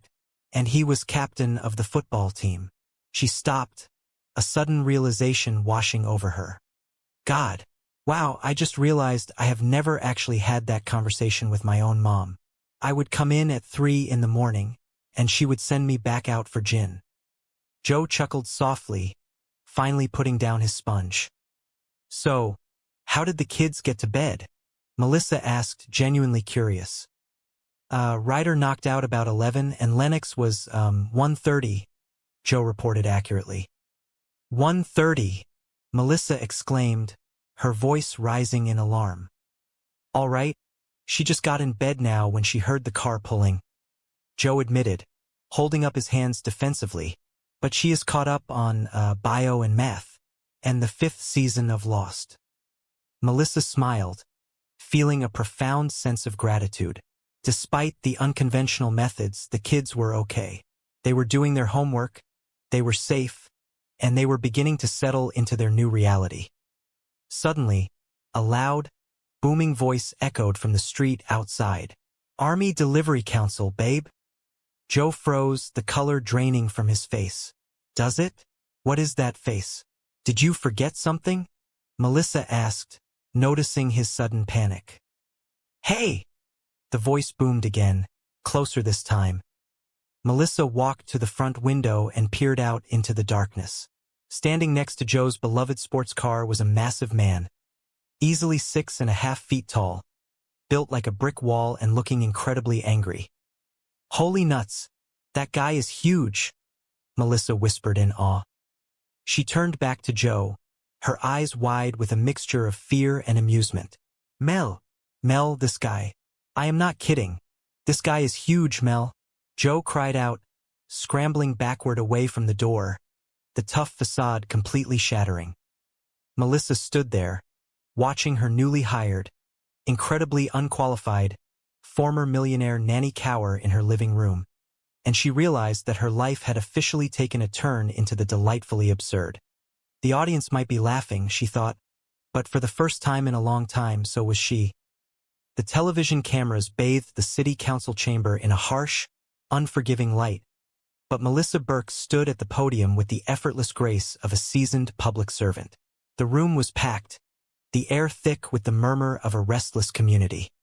To the viewers watching the local broadcast at home, she was the picture of political poise. Melissa and Joey is recorded in front of a live studio audience. A cheerful voice over the intercom had announced earlier that evening, setting a strangely theatrical tone for what was supposed to be a standard municipal gathering. Now, the real drama was unfolding. A fellow council member leaned over his microphone, a teasing glint in his eye. "Look at you," he whispered, just loud enough for her to hear. "Public servant by day, hottie by night." Melissa maintained her professional smile, though her eyes flashed with sharp, good-natured wit. "Well, I have to turn on the heat during the day, or nobody gets anything done," she replied smoothly, adjusting her tailored blazer. The agenda moved forward, and the next topic was the one everyone had been dreading. The council screen lit up with the latest proposal. "Oh, the council story is up," someone muttered from the front row. Melissa took a deep breath. "From now on, we are capping elementary school class sizes at 22 students," she announced, her voice projecting clearly across the vast room. Before the applause could even begin, a man shot up from his seat in the third row. His face was red, and he looked ready to explode. "This is garbage," he shouted, pointing a finger at the podium. "Which is exactly what is piling up in front of my restaurant because you cut pickups to once a week." The room erupted into a chorus of agitated murmurs. Melissa held her ground. She understood their frustration. Governing was entirely about making impossible choices. "Well, a reduction in trash service is exactly what pays for the smaller class sizes," Melissa explained, her tone remaining calm and measured. It was a delicate balancing act, standing in front of angry citizens, but she prided herself on being the anchor in the storm. Crazy guys with trash bags coming at her, and she had to stay the mature, rational adult. Yes, she certainly did. "Suck it, garbage guy!" Another voice yelled from the back, adding to the escalating chaos. And then, the heavy wooden doors at the back of the chamber swung open with a dramatic thud. A man strode down the center aisle. He was dressed in a suit that spoke of immense wealth, though his posture radiated pure, unadulterated fury. "Oh, and then this dude," Melissa sighed to herself, gripping the edges of the podium. "Hey, do not be that guy," Melissa projected, trying to nip this new disruption in the bud. "Do not be that guy that brings your garbage into a public arena and acts like a crazy person. Act like a gentleman. Thank you." The man did not stop. He marched right up to the front, his dark eyes locked intensely on Melissa. "Now, where the hell is the money your brother-in-law stole from me?" he demanded, his voice echoing off the high ceilings. Melissa blinked, caught off guard. "What, my sister?" she asked, her mind racing. "Okay, but that is not me." She looked out at the sea of faces, searching for any shred of sympathy. "Let me ask the room, does anybody here have a relative they are not exactly proud of?" A few reluctant hands went up. A woman in the second row nodded sympathetically. "It is not just me," Melissa said.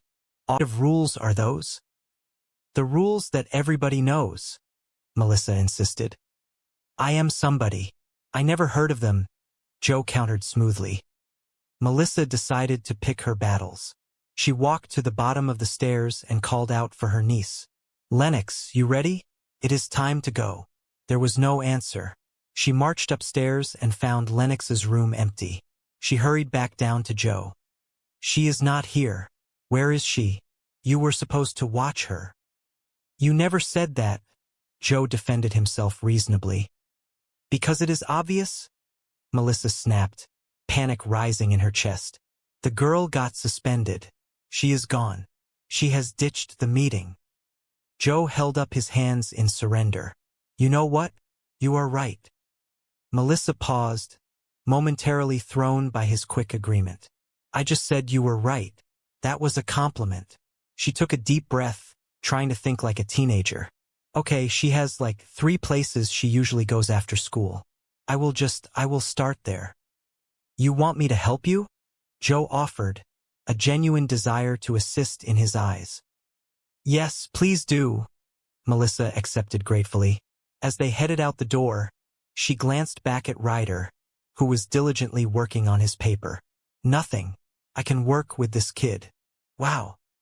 Joe took the sleek sports car and began canvassing the neighborhood.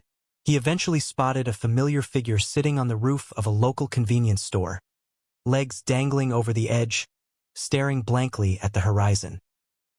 He climbed up the fire escape, his expensive leather shoes slipping on the metal grating, and joined her on the tar-papered roof.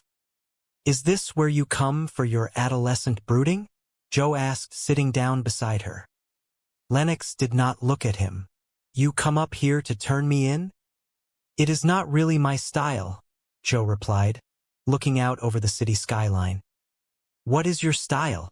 Lennox asked, a hint of genuine curiosity breaking through her tough exterior. Outlaw, Joe deadpanned, cast out by the power brokers, forced to live a life in the city. Lennox snorted, finally turning to look at him. Oh, kind of like Batman if he had been demoted to a nanny. Joe chuckled, appreciating the quick wit. Nice. Are not you supposed to be at a meeting at your principal and her office right now? Lennox looked away, her jaw tightening. Why should I? Crap goes on there all the time. Miss Lent fires the music teacher, completely gets rid of the band, and everybody is afraid to talk about it. I am tired of life being unfair. How about for once it just be fair? Joe nodded slowly, understanding the deep-seated anger fueling her rebellion. I would be upset too, if my mom and dad bailed on me. Lennox stiffened, her defenses instantly flying back up. You are talking about Miss Lent. You say so, Joe replied mildly, not pushing the issue. You do not know anything about me? Lennox shot back, her voice trembling slightly. You are right, I do not, Joe agreed. But what I really do not know about you is why you are taking this all out on your aunt, because she is the only person who has not bailed on you.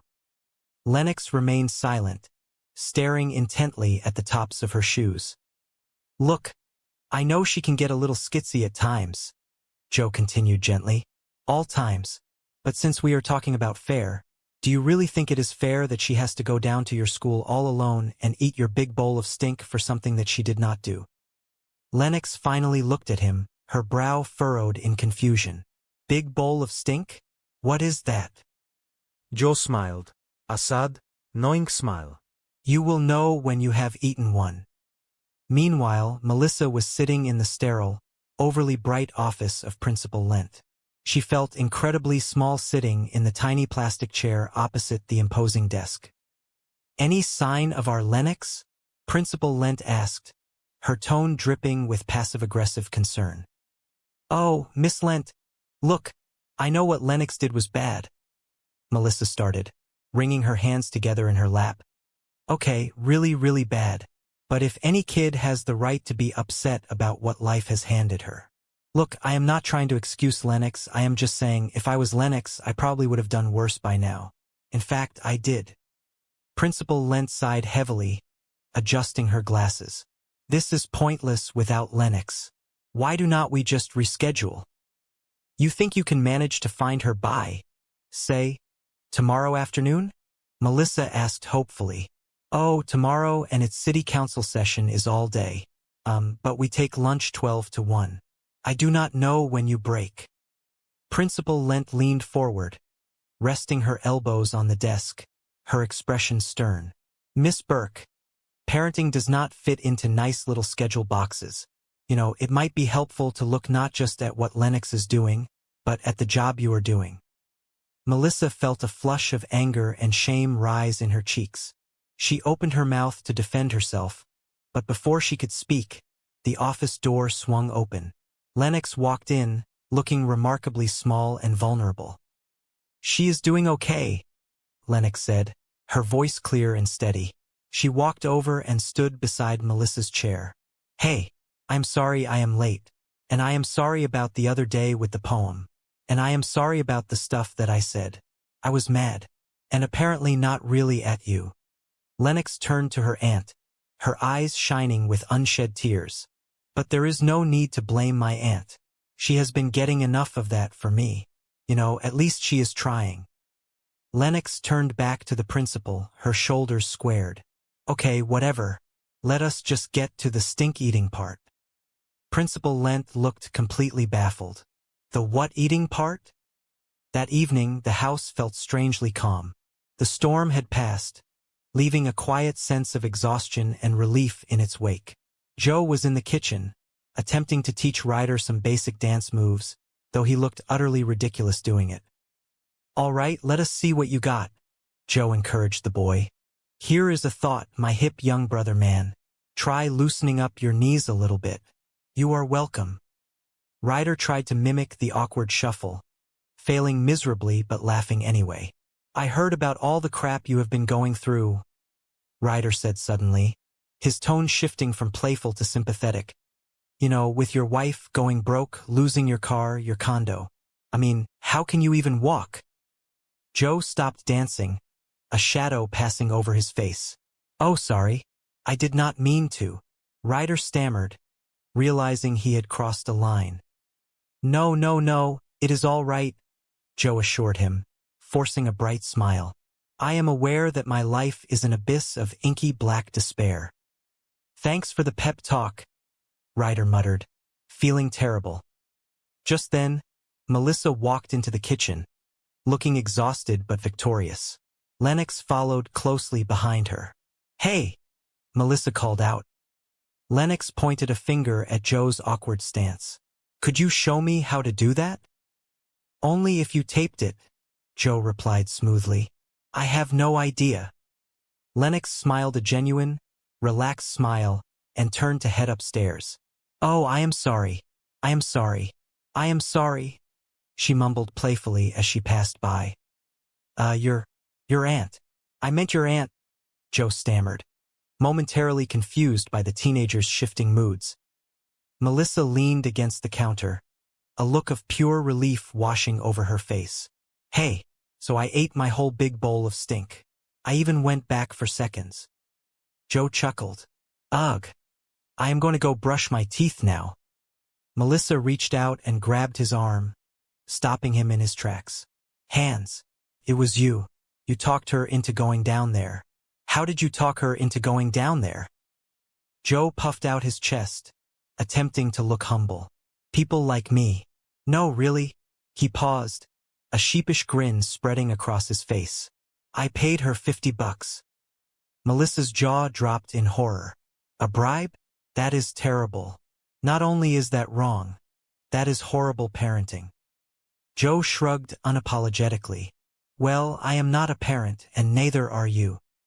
Ryder, who had been listening quietly, perked up. Can I have $50? No, Joe and Melissa said simultaneously. Joe turned back to Melissa, trying to soothe her moral outrage. Then relax, all right? I wrote Lennox a personal check. He mimed a check bouncing. Boing. Another very valuable life lesson. Melissa stared at him, torn between anger and a strange, grudging respect. So is this how you ran your youth center right out of college? Joe let out a loud guffaw, looking slightly bewildered. Wow, that is a whole bucket of gravy. After Griffin left, Melissa slumped onto the sofa, feeling utterly defeated. The front door opened again, and Rhonda walked in, looking apologetic. Unda. I know I am late. Really? That late? Melissa asked, too tired to be truly angry. Yes, I filled out the paperwork for the nanny agency. It is right here, Rhonda said, handing Melissa a thick manila envelope. Melissa took it gratefully. No kidding. I am late. You should have said that before. Oh dear God. Relax. The next morning brought a fresh set of challenges. Melissa was sitting at the kitchen island, nursing a strong cup of coffee and reviewing the nanny agency files, when the doorbell rang again. She opened it to find the man from the town hall, the one who had shouted about Bolivia, standing there holding a briefcase and wearing a surprisingly sharp suit. "It is a happy visit today," he announced cheerfully. "May I?" "No," Melissa said, attempting to close the door. He held his ground, sliding smoothly past her into the hallway. "So I found the city budget online last night, and I went through it. Here is a thought. The cash in the general fund that is just sitting there? Hire me and I will double your rate of return. That way, you will have enough money for smaller class sizes and extra garbage pickups. And pie for everyone." Melissa stared at him, incredulous. "That sounds like a great plan, and I would sign up immediately if you were not a complete lunatic." The man straightened his tie, looking offended. "Joseph Longo is not a lunatic." Melissa blinked, the name finally registering. "Joe Longo? You are Joe Longo? You ran Lewis and his commodities division. You made him millions." Légitimat million, yeah. "Your bastard brother-in-law pissed away." Joe nodded, the cheerful facade slipping slightly to reveal genuine exhaustion. "Sorry. Happy visit. Yeah, you went all Bolivia there for a minute." "Yeah," Melissa conceded, feeling a twinge of sympathy despite herself. "So what do you think? Maybe you could get me a job downtown?" Melissa shook her head sadly. "There is a hiring freeze. I am really sorry you lost your job." "Yeah, that is old news," Joe said, his voice tightening. "Yesterday, I lost my condo." "Yeah, well, I really need to." Melissa started, but Joe was not finished. "And now they are about to repossess my car. Oh, but here is the morning and its big headline. The adorable Mrs. Longo has decamped to her mother and her house." He looked away, swallowing hard. "Oh God, I am really going to miss that car." Melissa felt terrible for him, but she was drowning in her own life. "How can I put this nicely? I have got my own problems. So you are not going to help me? Do you live in my district?" "Now that I am living in my car, yeah," Joe replied with a hollow chuckle. Melissa sighed, gesturing to the chaotic house around them. "Look, I have got meetings, a trash revolt, a kid on the brink, and I am in desperate need of professional help. For the household, not me." Joe looked at the papers scattered on the kitchen counter. "You are not going to find anybody this way. This salary sucks." "It is a living," Melissa defended. "It includes meals, which she will be cooking because otherwise people will starve." Joe raised an eyebrow. "She? It has to be a woman? Only, vagina Americans need apply." Melissa rolled her eyes, pointing at his balding head. "Personal question, did your hair get sick of you and leave? This is a choice." Joe touched his head defensively. All right. Look. We both know that is a lowball offer, all right? So come on. What is your top number there?" Melissa crossed her arms. "That is my top number." Joe pretended to consider it for a moment, a businessman negotiating a deal. "All right, you gotta deal with it. I cannot start till Monday." "Who offered you a job?" Melissa demanded, bewildered by his audacity. "All right, I can start today," Joe amended smoothly. "I am just going to have to, move a few things around. Mostly my car. Tuesday is street cleaning, is it not?" Melissa stared at him, trying to comprehend the sheer absurdity of the situation. "You do know we are talking about a nanny here, right? There are children involved. You ever work with kids?" Joe puffed out his chest, radiating unearned confidence. "Are you kidding? Right out of college, I ran a youth center downtown. I was in charge of 50 teenagers, cooked them meals, helped them with their homework. I was Charles Friggin in charge." Melissa looked at him, desperately wanting to believe him. She was out of options, out of time, and out of energy. "Yeah, you are perfect. There is just one little detail. I do not really like you." Before Joe could formulate a witty comeback, Ryder burst into the kitchen, his backpack slung over one shoulder, panic etched across his young face. "You know about the school bus? Not running today. Jackson Street is blocked because of some kind of garbage protest. Melissa closed her eyes, letting out a string of frustrated curses. Crap, crap, crap, crap, crap. Oh, I mean, golly, tough break. Okay, I will take you. I will just miss my meeting. I mean, it is not like we need the police department. Joe stepped forward smoothly, seizing the opportunity to prove his worth. No, no, no, no. You will make your meeting. I will take him. Hey, hi, I am Joe. Ryder looked at the strange man, then glanced outside at the sleek, expensive sports car parked by the curb. See that Porsche out there? Joe asked, pointing proudly. Yeah, it is mine. For 10 more days. Sweet. I do not know if that is your. Oh, screw it. Buckle up. As Joe and Ryder headed out the door, Ryder leaned back toward his aunt. Is not that the cute yelling guy from yesterday? Yeah, he is a homeless commodities trader, Melissa confirmed, her voice laced with disbelief. He is taking care of the kids. She turned to an empty room, questioning her own sanity. How high do I sound right now? Later that morning, Melissa called her sister in prison, desperately seeking validation for her impulsive hiring decision. Bottom line, she sounds great. The perfect nanny. You were right. I cannot do this alone. She paused, listening to her sister's response. What commodities trader? No, he is just temporary. And he is not cute. No, he is not. He has no hair. Melissa hung up, feeling slightly guilty about the lie, but knowing her sister had enough to worry about behind bars. She walked into the living room to find Joe folding clothes. Okay, before we pull the nanny trigger, when do I interview this lady? She muttered to herself.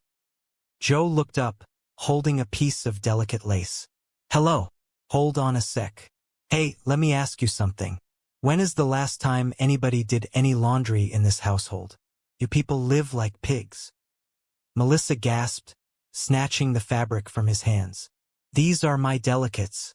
How did you get my delicates? Were you in my room? Yeah, Joe replied nonchalantly, tossing a folded shirt onto the pile. Pull the trigger. Hey Joe, you were right. I should have that sandwich now. Melissa shook her head, trying to process the invasion of privacy, when she noticed Ryder sitting quietly at the dining table, chewing on a sandwich. Hey, Mel. All right, get back up there, Joe instructed the boy. Melissa turned to Joe, bewildered. What is he doing home in the middle of the day? His history paper, Joe replied simply. What? Wow, Melissa said, impressed despite herself. She felt a vein throbbing in her forehead and rubbed it to soothe the tension.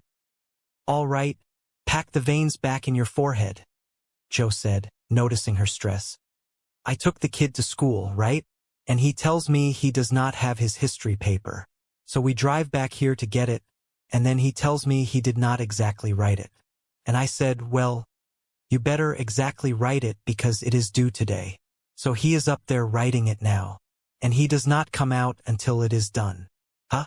Now that is nannying. Melissa stared at him, horrified by his blatant disregard for educational protocol. You brought him home?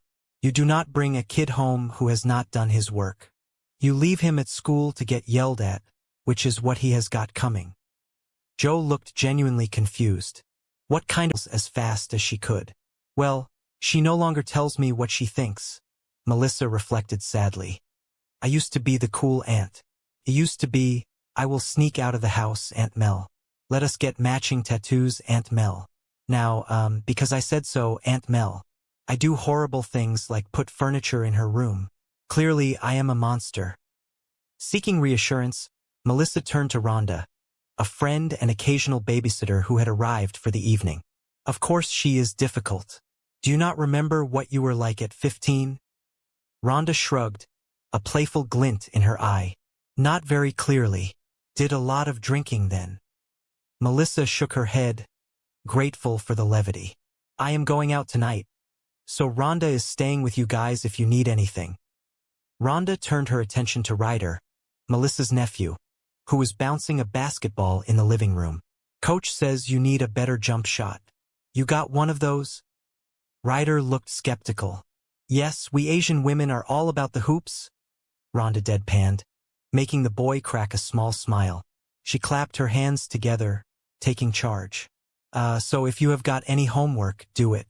And beyond that, just, be good and do not torch the place, Ryder offered, a hint of dark humor in his voice. Yes, Rhonda confirmed firmly. Melissa felt the need to defend her nephew, knowing his past actions were born of intense emotional pain rather than malice. It was one little single alarm fire. At his old house, the week his dad ran off. He was angry. He just stacked 20 of his dad and his suits on the driveway, added some top-shelf cognac and lit them up. In a way, Rhonda mused thoughtfully, but we all need to let things out every now and then. No, we do not, Melissa corrected quickly, not wanting to encourage further arson.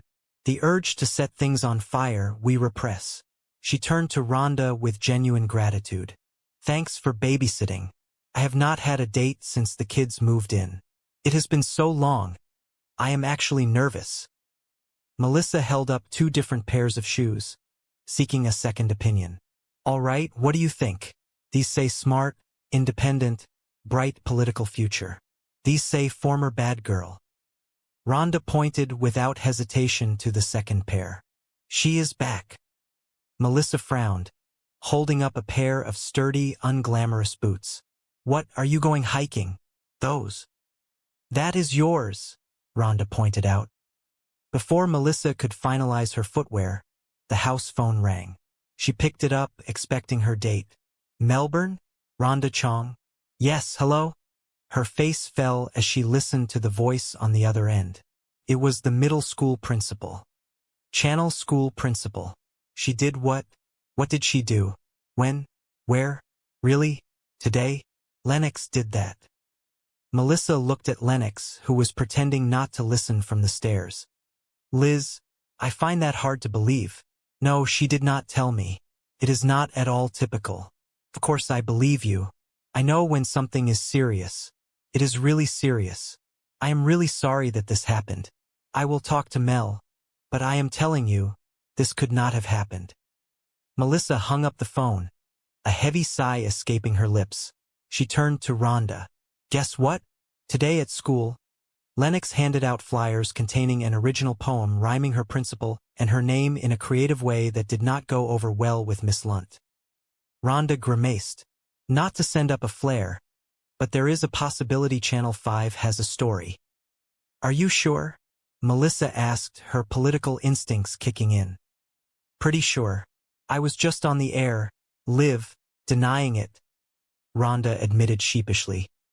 Melissa rubbed her temples, the stress of the day finally catching up to her. 2 months living with me and she gets suspended. Legal guardian of the year. Thank you. Rhonda offered a sympathetic smile. I keep telling you, hire somebody, an organizer, a professional. Those kids need structure and discipline and possibly electroshock therapy. And you, my dear, cannot do everything. Melissa straightened her spine, refusing to be defeated. Well, maybe not everything, but I can certainly do this. It is just a matter of going up there and setting that girl straight. I have not moved yet, have I? A wave of bitterness washed over her. Why is not my sister here to discipline her own daughter? Because she is locked up in federal prison.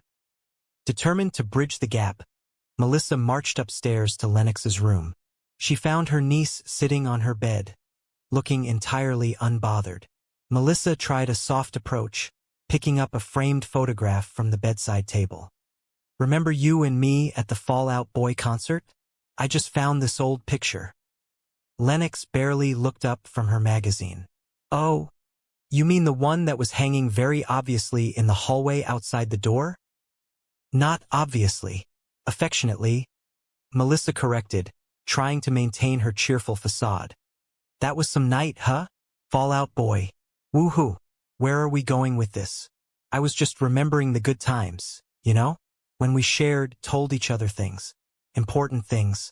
That happened. Today. Lennox rolled her eyes, dropping the magazine. Oh, come on.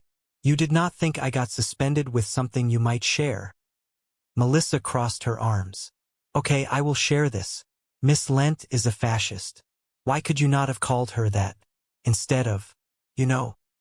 Lennox slouched further into her pillows. Well, I never got in trouble at my old school. That is because your parents bought the indoor pool, Melissa reminded her gently but firmly. Lennox scoffed. It did not even have a spa. Like, what is up with that? Whatever. Melissa realized that reasoning with a grieving, angry teenager was a losing battle. She needed to lay down the law. Look, Miss Lent is expecting an apology. You and I have an appointment down in her office at 3 o'clock tomorrow. Great, Lennox retorted sarcastically. You let me know how that goes. Melissa stood her ground. Lennox, until you talk to her, you cannot go back to school. Oh, well, guess I am not going back to school. Lennox shot back, a defiant smirk on her face. Of course you are, Melissa insisted, her voice rising slightly. This is your education. Nothing is more important. The doorbell rang, cutting the tension in the room. Melissa sighed, remembering her plans. Oh, that is my date. Oh, I have more to say. You just stay right there. I will. Stay. Lennox made a face. Oh, gross. I was expecting my date. Melissa hurried downstairs, throwing open the front door with an apologetic smile, fully expecting to see Griffin.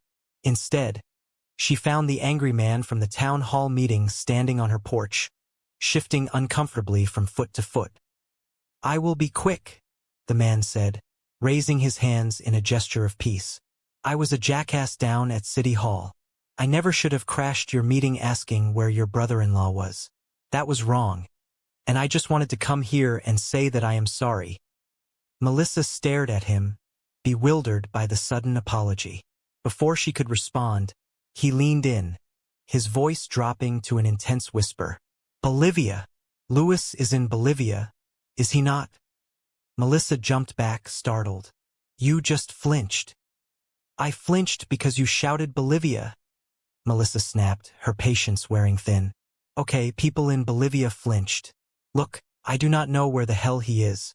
Now get lost and leave me alone. As she ushered the strange man away from her door, Griffin finally arrived. He looked handsome, polished, and ready for a wonderful evening. Hi, Griffin, Melissa said, trying to quickly shift gears. Hey, do not you look nice and smell handsome? Griffin greeted her warmly, eyeing the departing man with mild curiosity. Who is this guy? Oh, no guy. I am a. Melissa stumbled over her words, the reality of her chaotic evening crashing down upon her. Look, Griffin, I know you have waited a long time for this date, and so have I. I mean, look. Great. Look, I have a niece in crisis, and I really want to go on this date. But, you know, I have to spend some time with her, and I so want to be spending time with you. But, man, you smell great. Griffin looked disappointed but understanding. Melissa felt a surge of guilt. She reached into her purse, desperate to make amends for ruining his night. Look, I am really excited to buy this date. I just cannot go on it, so let me do this. There. She handed him a container of food she had prepared earlier. That should hold you for a few weeks, maybe more. We just do not know. Griffin accepted the container. Hop in my house and drive away. Melissa looked at him, really looked at him. He was a disaster. A loud, brash, formerly wealthy commodities trader living in his car. He lied, he bribed, and he was completely unqualified. But he had also forced Ryder to write his history paper, tracked down Lennox on a roof, and somehow, miraculously, managed to get her niece to say something nice about her. He was exactly the kind of chaos her life needed to balance out the suffocating structure of her public persona. Yeah, Melissa finally agreed, extending a hand to seal the bizarre bargain. Let us give it a shot. How bad could you be? You will find out, will you not? Joe grinned, shaking her hand firmly. Later that evening, after the house had finally settled into a fragile quiet, Melissa sat at the kitchen table, a glass of wine in her hand, enjoying the rare moment of peace. So, how did your date go that lasted till 3 in the morning? Lennox asked, sauntering into the kitchen, looking for a late-night snack. Leave me alone, Mom, Melissa shot back, falling naturally into the teenage banter. It is not a school night, and he was captain of the football team. God. Wow, she paused, a sudden realization hitting her. I just realized I have never actually had that conversation with my own mom. I would come in at 3 in the morning, and she would send me back out for gin. Lennox offered a small, sympathetic smile, the icy exterior melting just a fraction. So, how did the kids get to bed? Melissa asked, looking toward Joe, who was wiping down the counters with surprising efficiency. Ryder knocked out about 11, Joe reported, checking his watch, and Lennox was 1:30 in the morning. 1:30 in the morning? Melissa repeated, her voice rising in alarm. All right, she just got in bed now when she heard the car pulling in, Joe corrected, offering Lennox a conspiratorial wink. But she is caught up on biology and math, and the 5th season of Lost. Army Delivery Council, babe, Joe suddenly declared, striking a ridiculous pose. Does it? What is that face? Did you forget something? Before Melissa could process his strange outburst, a loud, aggressive pounding echoed from the front of the house. Hey! A deep, booming voice yelled from outside. Holy nuts! That guy is huge, Joe exclaimed, peering cautiously out the window, his eyes widening in genuine fear. Mel, this guy. I am not kidding, this guy is huge, Mel. Melissa sighed, setting down her glass of wine. The brief moment of peace was officially over. The world outside, with its angry citizens, complicated politics, and giant men pounding on her door, had returned. But as she looked at Joe, who was frantically looking for a weapon, and Lennox, who was watching the scene with a mixture of amusement and concern, she felt a strange, unexpected sense of comfort. Her life was still a chaotic, suffocating mess, a grand play recorded in front of an unforgiving audience. But for the first time since her world had fallen apart, she was not standing on the stage alone. The play was continuing, the script was messy, and the actors were entirely unqualified, but it was undeniably becoming a beautiful story. Melissa often felt as though her daily existence was a performance, one that was perhaps recorded in front of a live studio audience. Between her demanding career in local politics and the sudden, overwhelming responsibility of raising her teenage niece and nephew, every moment felt scrutinized, amplified, and waiting for a laugh track that never came. She stood at the front of the community center hall, the bright fluorescent lights casting an unforgiving glare over the restless crowd of local citizens. She wore a sharp, tailored suit that spoke of professionalism and quiet authority, her posture straight despite the exhaustion weighing on her shoulders. A colleague leaned in close to her, offering a supportive, albeit teasing, whisper. Look at you, public servant by day, hottie by night. Melissa offered a wry, practiced smile, her eyes scanning the room of disgruntled voters. Well, I have to turn on the heat during the day or nobody gets anything done, she replied, her tone a perfect blend of confidence and weary humor. The meeting was officially underway, and the grievances began to pour in. A local business owner, his face flushed with frustration, stood up and pointed a finger toward the podium. Council story is up, he declared loudly. From now on, we are capping elementary school class size at 22 students. This is garbage, which is piling up in front of my restaurant because you cut pickups to once a week. Melissa took a deep breath, maintaining her composure. She understood their anger, but she also understood the city's strained budget. Well, a reduction in trash service is what pays for the smaller class sizes, she explained clearly, hoping logic would soothe the heated room. It was a tough crowd. Later, as the meeting dispersed, her colleague returned, looking thoroughly impressed. Crazy guys with trash bags coming at you and you stay the mature, rational adult, he noted with genuine admiration. Yes, I did, Melissa agreed, allowing herself a brief moment of pride. she had kept her cool. She had been the picture of grace under pressure. But internally, she could not help but add a silent, triumphant thought directed at her detractors. Suck it, garbage guy. But the peace was short-lived.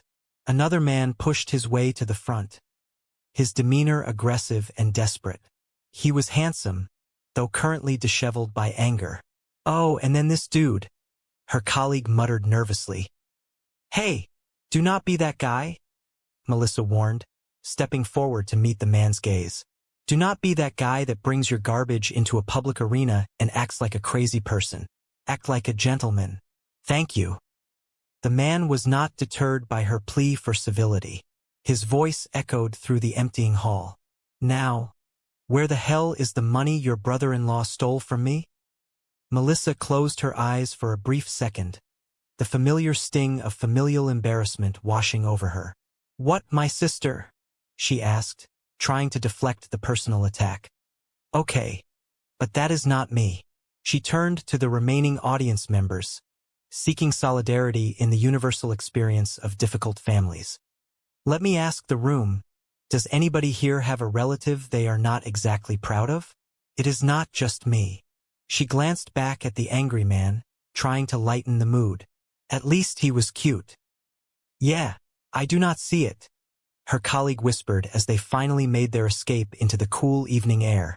You held your own up there. You remind me of your father, the esteemed senator. Melissa let out a long exhale, feeling the adrenaline begin to fade. Oh my God, did I smell like strippers? She asked, a self-deprecating joke to mask her lingering anxiety. Her colleague chuckled, shaking his head. No, you smelled like authority. Melissa smiled, smoothing the lapels of her jacket. Oh, well, that is my fragrance. Yeah, I have to say, in all humility, I was, yes, smoking.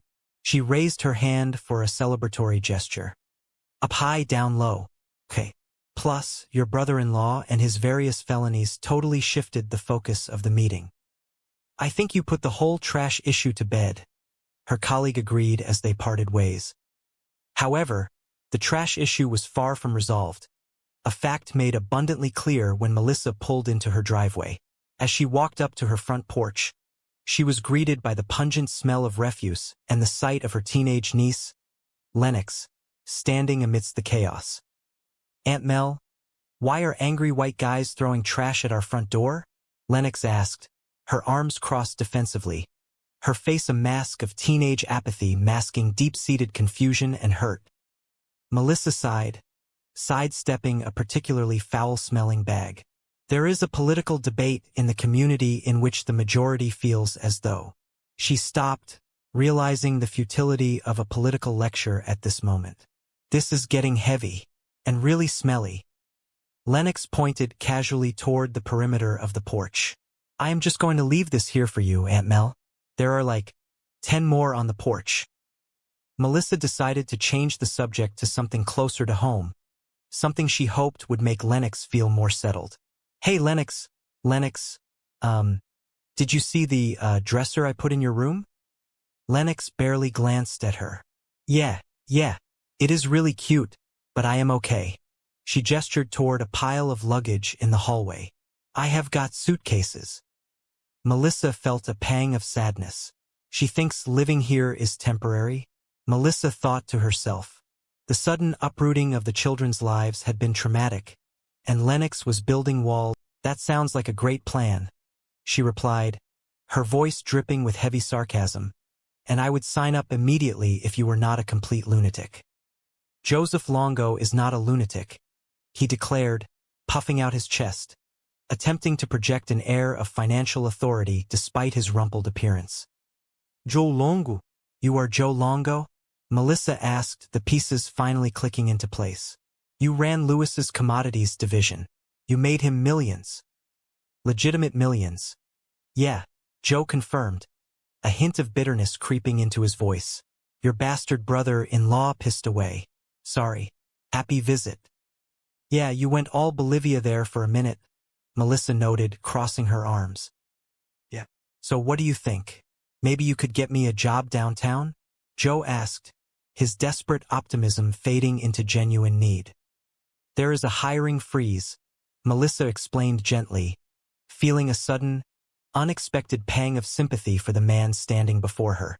I am really sorry you lost your job. Yeah, that is old news.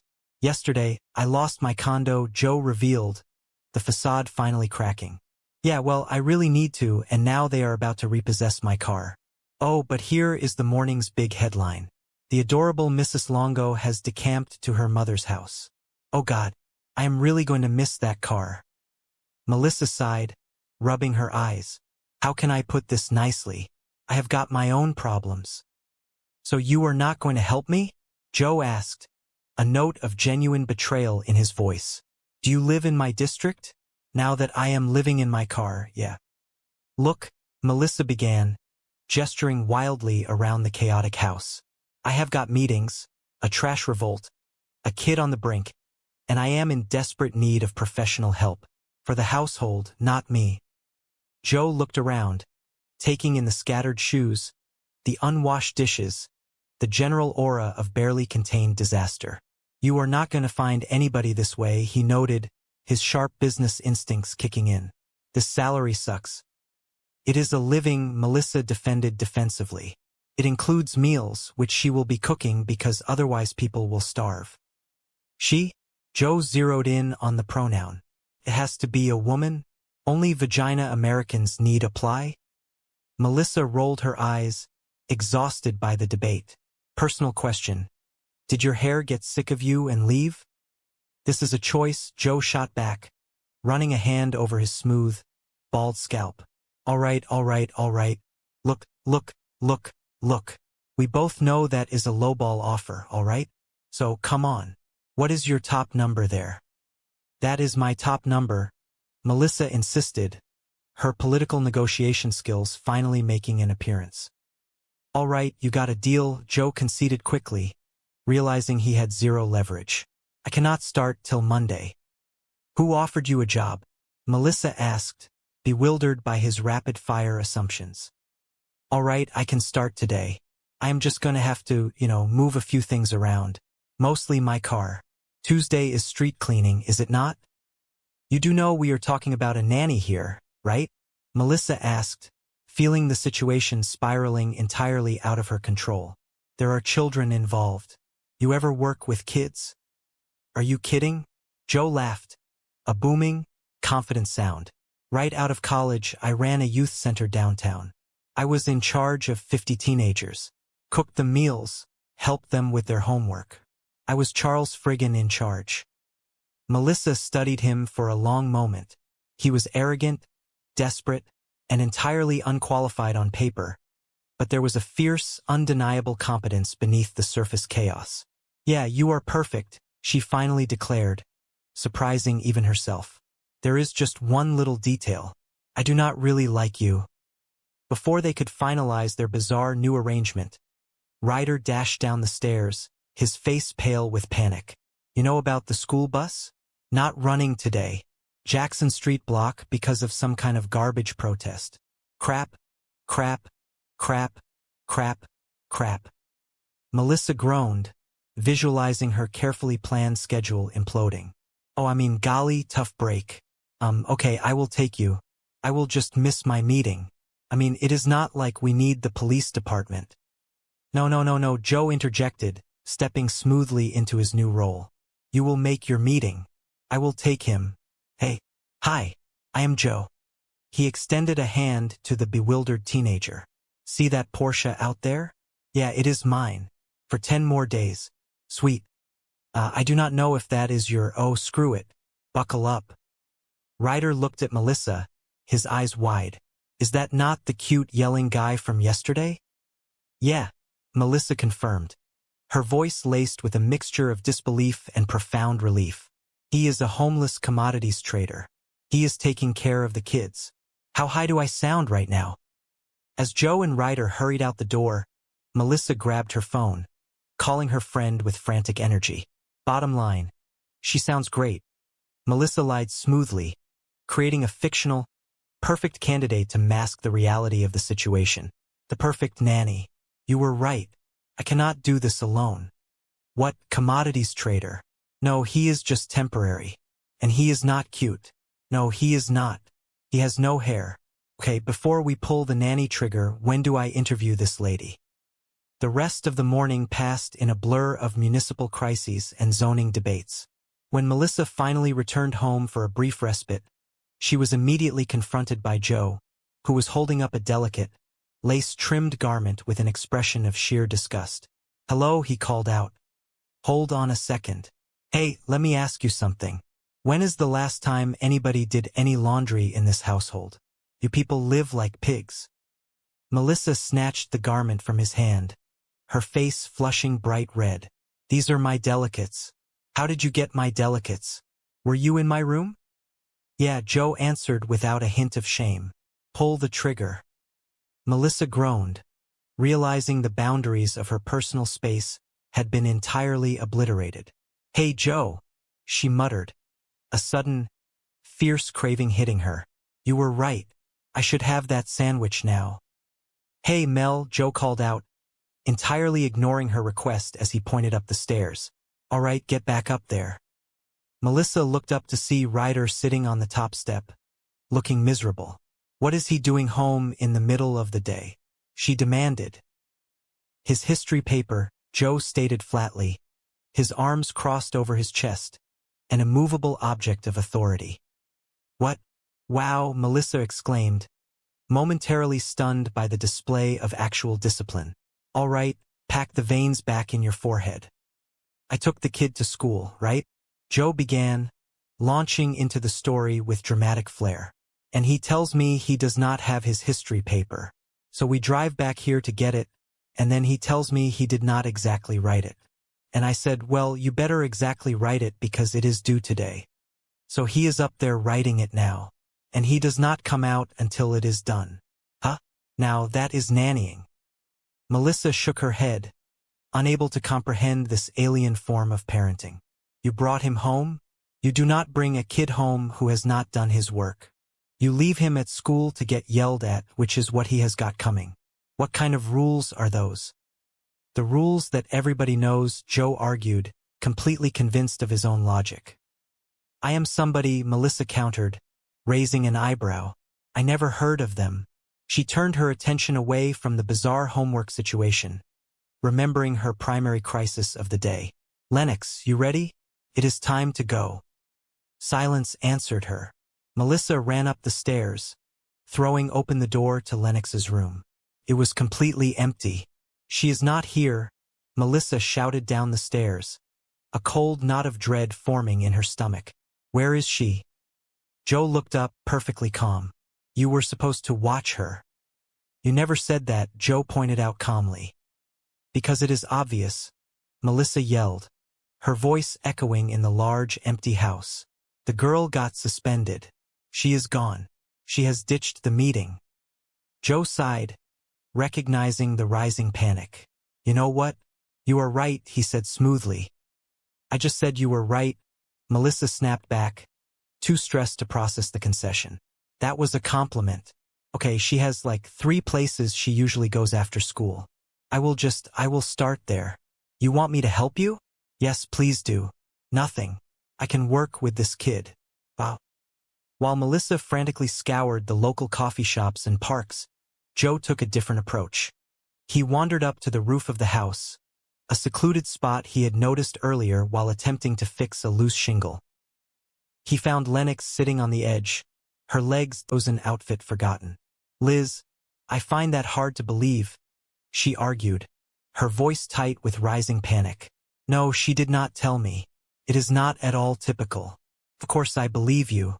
I know when something is serious. It is really serious. I am really sorry that this happened. I will talk to Mel, but I am telling you, this could not have happened." But it had happened. The details, as they poured out of the principal, were a nightmare of adolescent rebellion. "Guess what?"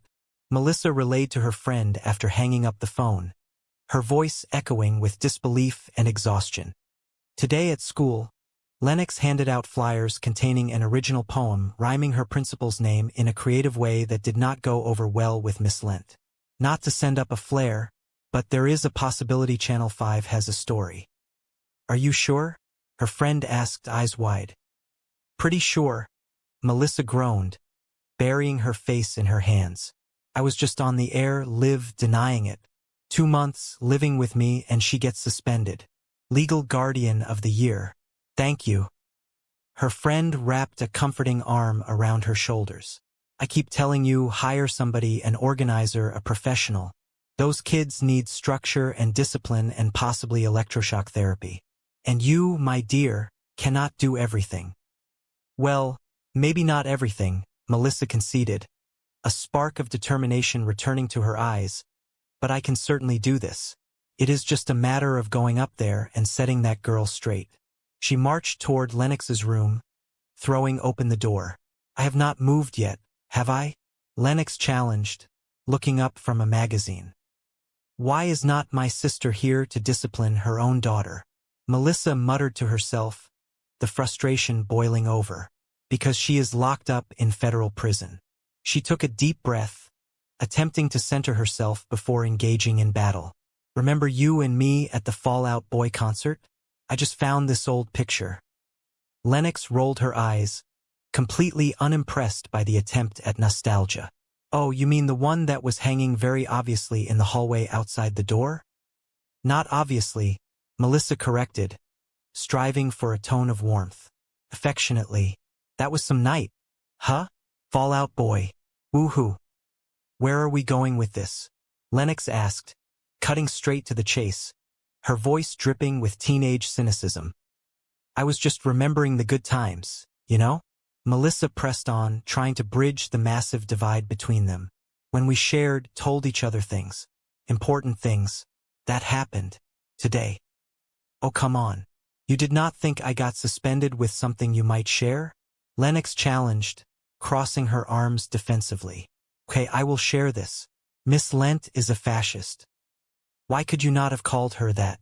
Melissa groaned, rubbing her temples. Instead of, you know. Well, I never got in trouble at my old school, Lennox argued, her voice tinged with the lingering pain of her disrupted life. That is because your parents bought the indoor pool, Melissa pointed out, a harsh truth slipping out before she could stop it. It did not even have a spa. Like, what is up with that? She waved her hand, dismissing the tangent. Whatever. Look, Miss Lent is expecting an apology. You and I have an appointment down in her office at 3 o'clock tomorrow. Great. You let me know how that goes, Lennox replied, turning back to her magazine, an image of total defiance. Lennox, until you talk to her, you cannot go back to school, Melissa stated, her voice leaving no room for argument. Oh well, guess I am not going back to school, Lennox countered smoothly. Of course you are, Melissa insisted, her frustration mounting. This is your education. Nothing is more important. The sharp chime of the doorbell echoed through the house, interrupting the standoff. Oh, that is my date, Melissa announced, feeling a sudden, desperate urge to flee the suffocating responsibility of the moment.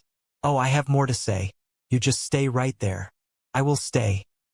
Lennox muttered something under her breath, a sarcastic dismissal that Melissa chose to ignore. Oh, gross. I was expecting my date, Melissa muttered to herself as she practically ran down the stairs, eager to escape into a world of adult conversation and carefree romance. She swung the front door open, an apologetic, dazzling smile already plastered across her face. I will be quick, she began, adjusting her posture. But the words died in her throat. Standing on her porch was not her handsome, successful date, but the erratic, angry man from the city council meeting. I was a jackass down at City Hall, the man blurted out before Melissa could even register her shock. I never should have crashed your meeting asking where your brother-in-law was. That was wrong, and I just wanted to come here and say that I am sorry. Melissa stared at him, her mind struggling to process the sudden shift in his demeanor. Bolivia, she stated flatly, hoping the simple fact would make him disappear. Louis is in Bolivia, is he not? The man flinched visibly, his shoulders drawing up toward his ears. You just flinched, Melissa observed, narrowing her eyes. I flinched because you shouted Bolivia, he retorted, a spark of his earlier irritation returning. Okay, people in Bolivia flinched. Look, I do not know where the hell he is. Now get lost and leave me alone. Before the man could respond, a sleek, expensive-looking car pulled into the driveway. A tall, impeccably dressed man stepped out, carrying a bouquet of flowers. "Hi, Griffin," Melissa called out, her voice instantly dropping an octave, slipping into a smooth, sultry register. "Hey, do you not look nice and smell handsome?" Griffin approached, his eyes darting suspiciously toward the scruffy man on the porch. "Who is this guy?" he asked, his tone protective. "Oh no, guy. I am a—" The man started to explain, but Melissa smoothly cut him off, physically stepping between them. "Look, Griffin," Melissa began, placing a gentle hand on his arm, her eyes pleading for understanding. "I know you have waited a long time for this date, and so have I. I mean, look, great. Look, I have a niece in crisis, and I really want to go on this date, but, I have to spend some time with her, and I so want to be spending time with you, but, man, you smell great." Griffin looked confused, then deeply disappointed. "Look, I am really excited to buy this date. I just cannot go on it," Melissa rambled, reaching into her purse and pulling out a thick wad of cash. She shoved the money into Griffin's hands, a desperate, inappropriate gesture born of sheer panic and overwhelming guilt. "So let me do this. There. That should hold you for a few weeks, maybe more. We just do not know." Griffin stared at the money, then at Melissa, utterly bewildered. "Wow," the scruffy man commented from the sidelines, watching the bizarre exchange with a mix of amusement and judgment. "That is a whole bucket of gravy." Melissa slammed the door in both of their faces, leaning her forehead against the cool wood, her heart pounding a frantic rhythm against her ribs. She had ruined her date. She had a niece facing suspension, a nephew who was a recovering arsonist, and a crazy man stalking her porch. The reality of her life was closing in, a suffocating, chaotic mess that no amount of political savvy could spin into a victory. The next morning brought no relief, only the glaring sunlight of a new day and a fresh set of insurmountable problems. "Hi, Rhonda," Melissa greeted the babysitter, who was standing in the kitchen looking distinctly unimpressed. "I know I am late." "Really? That late?" Rhonda deadpanned, tapping her watch. "Yes, I filled out the paperwork for the nanny agency. It is right here." "No kidding," Melissa said, waving a thick stack of forms in the air like a flag of surrender. "I am late," Rhonda repeated, her voice rising in disbelief. "You should have said that before." "Oh dear God, relax." Before Melissa could further apologize or explain, the doorbell chimed again. She trudged to the front door, expecting the worst. Her expectations were met when she opened the door to find the scruffy man from the night before, standing on her porch with a bright, entirely fake smile plastered across his face. "It is a happy visit today," he announced brightly, stepping forward. "May I?" "No," Melissa stated firmly, blocking his path. He ignored her, smoothly sliding past her defenses and into the foyer. "So I found the city budget online last night, and I went through it. Here is a thought. The cash in the general fund that is just sitting there? Hire me and I will double your rate of return. That way you will have enough money for smaller class sizes and extra garbage pickups. And pie for everyone." Melissa stared at him, utterly dumbfounded by his audacity. Afternoon. A thorny issue that had brought out the most vocal, and sometimes the most volatile members of the community. Melissa had stood her ground, her voice steady and clear as she announced the new initiative. From now on, she had declared to the packed room, "We are capping elementary school class size at 22 students." It was a victory for the children, a necessary step for education, but in the zero-sum game of city budgets, every victory came with a cost. That cost was currently manifesting itself as a loud, red-faced man waving a crumpled piece of paper in the air. "This is garbage," he had shouted, his voice booming over the murmurs of the crowd, "which is piling up in front of my restaurant because you cut pickups to once a week." Melissa had maintained her composure, looking directly at the angry citizen. Well, a reduction in trash service is what pays for the smaller class sizes, she had explained, her tone measured, attempting to inject logic into a highly emotional space. Crazy guys with trash bags were coming at her from all sides, metaphorically and sometimes literally, and through it all she had to stay the mature, rational adult. Yes, she thought to herself with a quiet sense of triumph, I did. Suck it, garbage guy. But the confrontation had not ended there. Just as she thought she had quelled the storm regarding the sanitation schedule, another disruption had rippled through the gallery. A man, disheveled but possessing a strange, frantic energy, had pushed his way toward the front. Hey, another citizen had called out, attempting to intervene. Do not be that guy. Do not be that guy that brings your garbage into a public arena and acts like a crazy person. Act like a gentleman. Thank you. But the frantic man was not interested in gentlemanly conduct. His eyes were locked on Melissa, burning with a mix of desperation and deep-seated anger. Now, where the hell is the money your brother-in-law stole from me? He demanded, his voice cracking with emotion. Melissa felt a familiar tightening in her chest, a phantom pain that always accompanied the mention of her family's recent, very public disgrace. What, my sister? She shot back, maintaining her defensive posture. Okay, but that is not me. She turned her gaze to the entire room, turning the tables with practiced political grace. Let me ask the room, does anybody here have a relative they are not exactly proud of? A murmur of uncomfortable agreement had washed over the crowd. It was a universal truth, one that Melissa leaned on heavily. It is not just me, she had thought, trying to find a silver lining. At least he was cute. Though, reflecting on it now, as she walked away from the council chambers, she muttered under her breath, yeah, I do not see it. Her friend bumped her shoulder gently, pulling her from her thoughts. You held your own up there, she offered reassuringly. You remind me of your father, the esteemed senator. Melissa sighed, feeling the weight of her family legacy mixing with the sheer exhaustion of the day. Oh my goodness! Did I smell like strippers? She joked, a defense mechanism to deflect the earnest compliment. No, her friend laughed, shaking her head.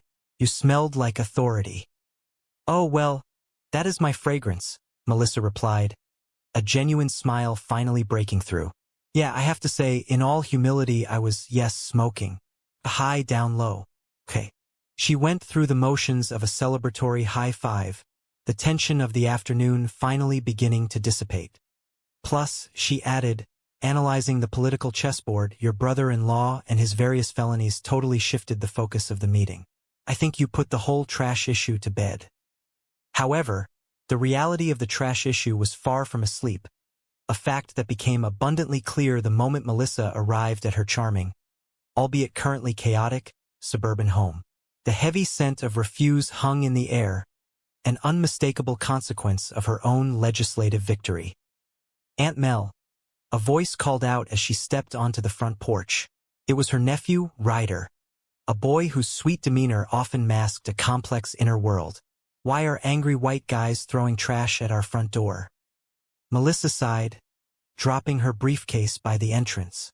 There is a political debate in the community in which the majority feels as though, she began, trying to find the most sanitized way to explain municipal protests to a teenager, but the sheer volume of the garbage bags made her pause.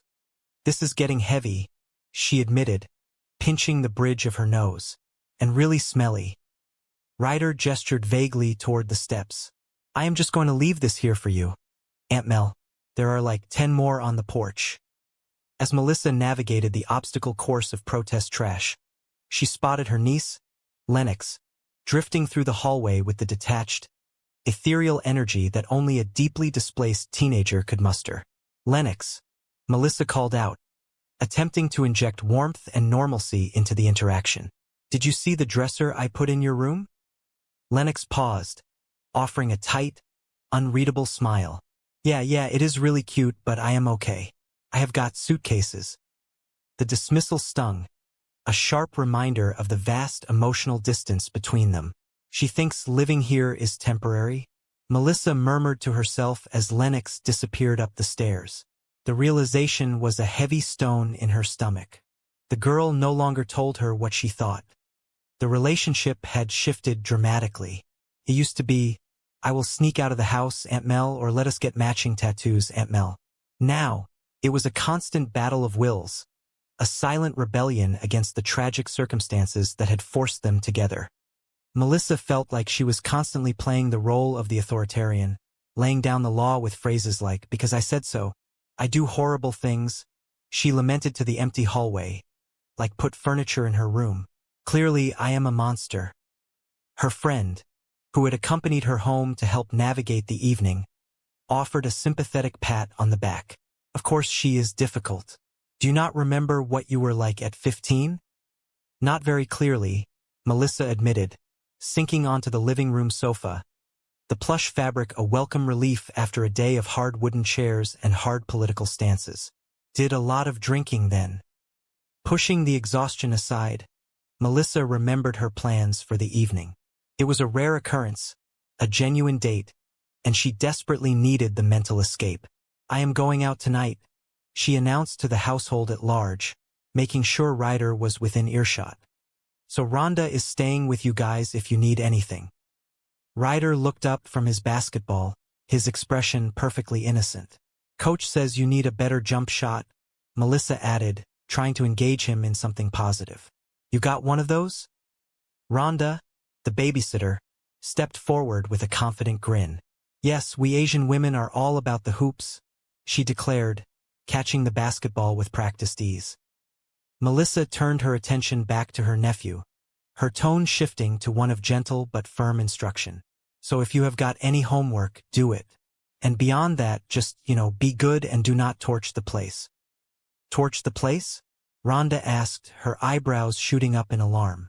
Yes, Melissa confirmed, a note of weary resignation in her voice. It was one little single alarm fire. At his old house, the week his dad ran off. He was angry. He just stacked 20 of his father's suits on the driveway, added some top-shelf cognac and lit them up. Rhonda looked at the boy, then back at Melissa, processing the information. In a way, Rhonda reasoned, attempting to find a psychological silver lining. We all need to let things out every now and then. No, we do not, Melissa countered instantly, her voice firm. The urge to set things on fire we repress. She turned to Rhonda, her expression softening into genuine gratitude. Thanks for babysitting. I have not had a date since the kids moved in. It has been so long. I am actually nervous. Melissa hurried to her bedroom, the anticipation of the evening finally overriding the stress of the day. She pulled 2 different outfits from her closet, holding them up against her frame, scrutinizing her reflection in the full-length mirror. All right, what do you think? She asked her friend, who was lounging on the bed. These say smart, independent, bright political future. These say former bad girl. Her friend did not hesitate. She is back, she declared, pointing to the bolder choice. What, are you going hiking? That is yours. The moment of light-hearted preparation was shattered by the shrill ring of the telephone. Melissa grabbed the receiver, her good mood instantly evaporating at the sound of the voice on the other end. Melbourne, Rhonda Chong? Yes. Hello? It was the principal of the local high school. Melissa listened, her eyes widening in disbelief, the color draining from her face. She did what? What did she do? When? Where? Really? Today? Lennox did that. Melissa paced the length of her bedroom, the expensive fabric of her choker. She could handle it. She declared she would go down to the school and set the girl straight. She found Lennox in her room, surrounded by unpacked bags. Mel tried to connect, bringing up an old photograph of the two of them at a concert, trying to remind Lennox of the good times when they used to share important things. Lennox remained defensive, refusing to open up. She simply stated that the principal was a fascist. Mel wished Lennox had just used that word instead of writing a vulgar poem. Lennox crossed her arms, noting she had never gotten in trouble at her old, expensive private school. Mel pointed out that was likely because her parents had bought the school an indoor pool.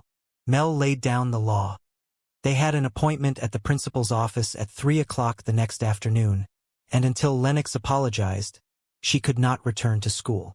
Lennox feigned indifference, saying she simply would not go back. Mel firmly corrected her, stating that education was the most important thing in the world. The doorbell rang again. Mel, expecting her date, rushed downstairs, only to find Joe, the angry man from the city council meeting, standing on her porch. He looked thoroughly defeated. He apologized for being a jackass at City Hall and for crashing her meeting. He admitted it was wrong and just wanted to say he was sorry. Mel, stressed and overwhelmed, blurted out that her brother-in-law was hiding in Bolivia. Joe flinched at the word. Mel told him she did not know where the money was and asked him to leave her alone. Just then, Griffin, Mel's date, arrived. He smelled of expensive cologne and looked wonderful. Mel looked at Griffin, then at Joe, then back to Griffin. She felt a wave of despair. She explained to Griffin that she had a niece in crisis and had to cancel the date to spend time with her family. To soften the blow, she handed Griffin a massive bucket of gravy she had received from a constituent, hoping it would hold him over for a few weeks. The next morning, the reality of her situation set in. Mel was interviewing potential nannies, but the prospects were grim. Joe showed up at her door again, this time with a proposal. He had lost his job, his condominium, and his wife had left him. He was about to lose his car. He wanted a job. Mel initially refused, but she was desperate. She needed someone to manage the household. Joe confidently stated he could handle it. He claimed that right out of college, he had run a youth center downtown, taking care of 50 teenagers, cooking their meals and helping with their homework.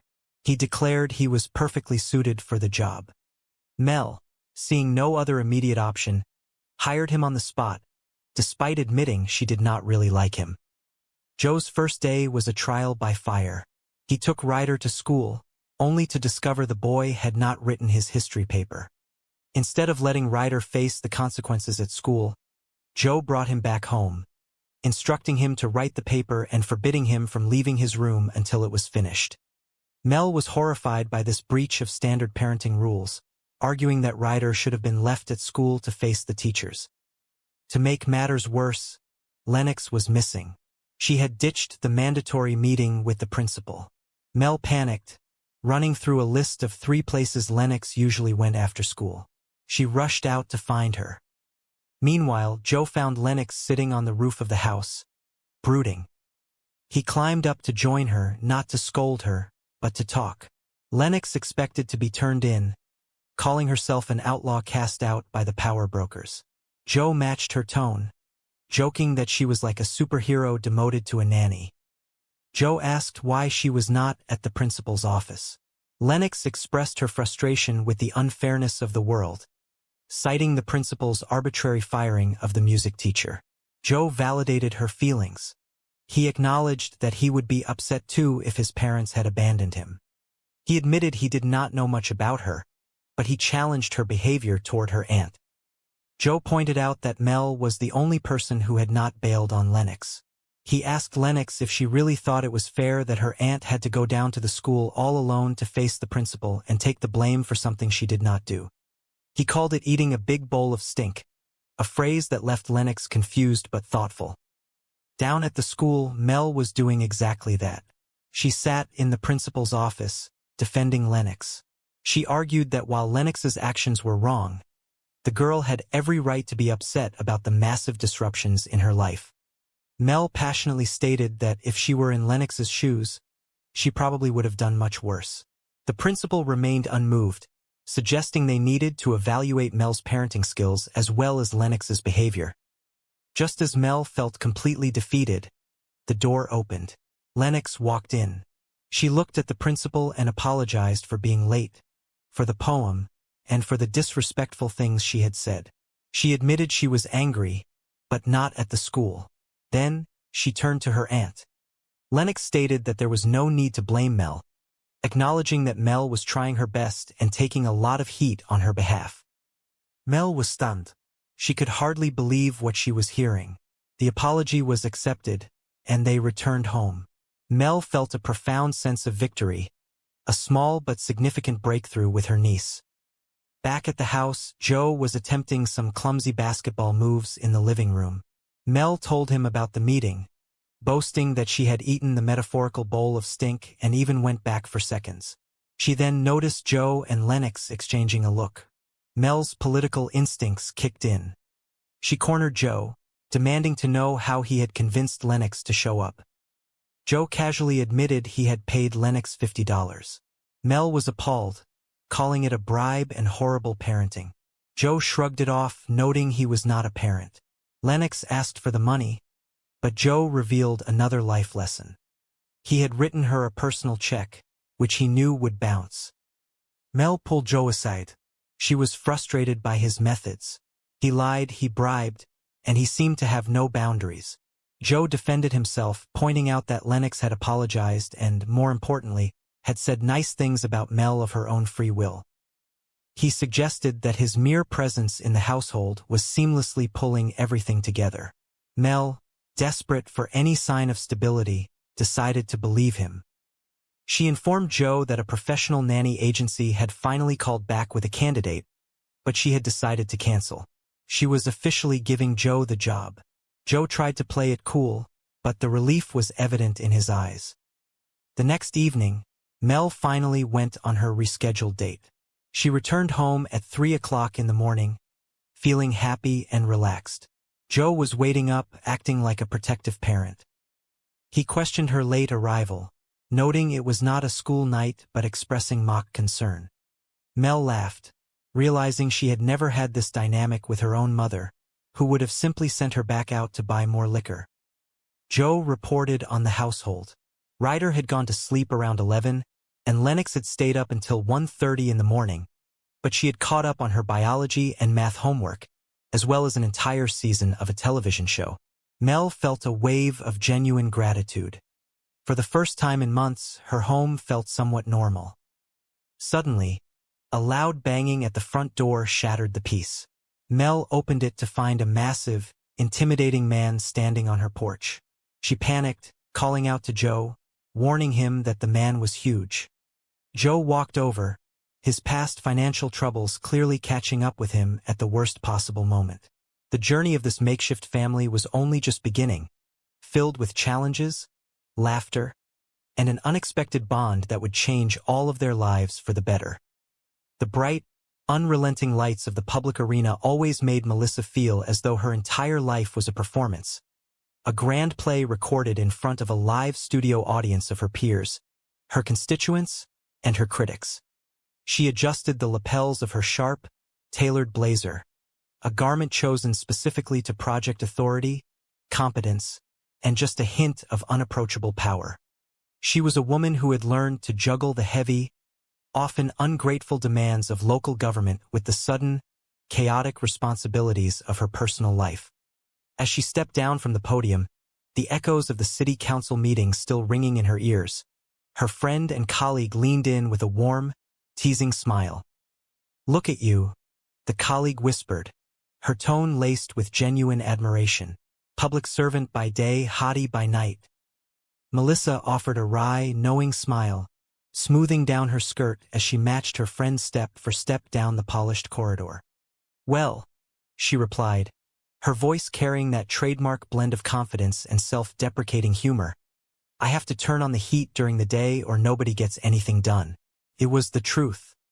In the world of local politics, especially in a district currently embroiled in a bitter debate over municipal resources, showing anything less than absolute fire meant getting entirely walked over.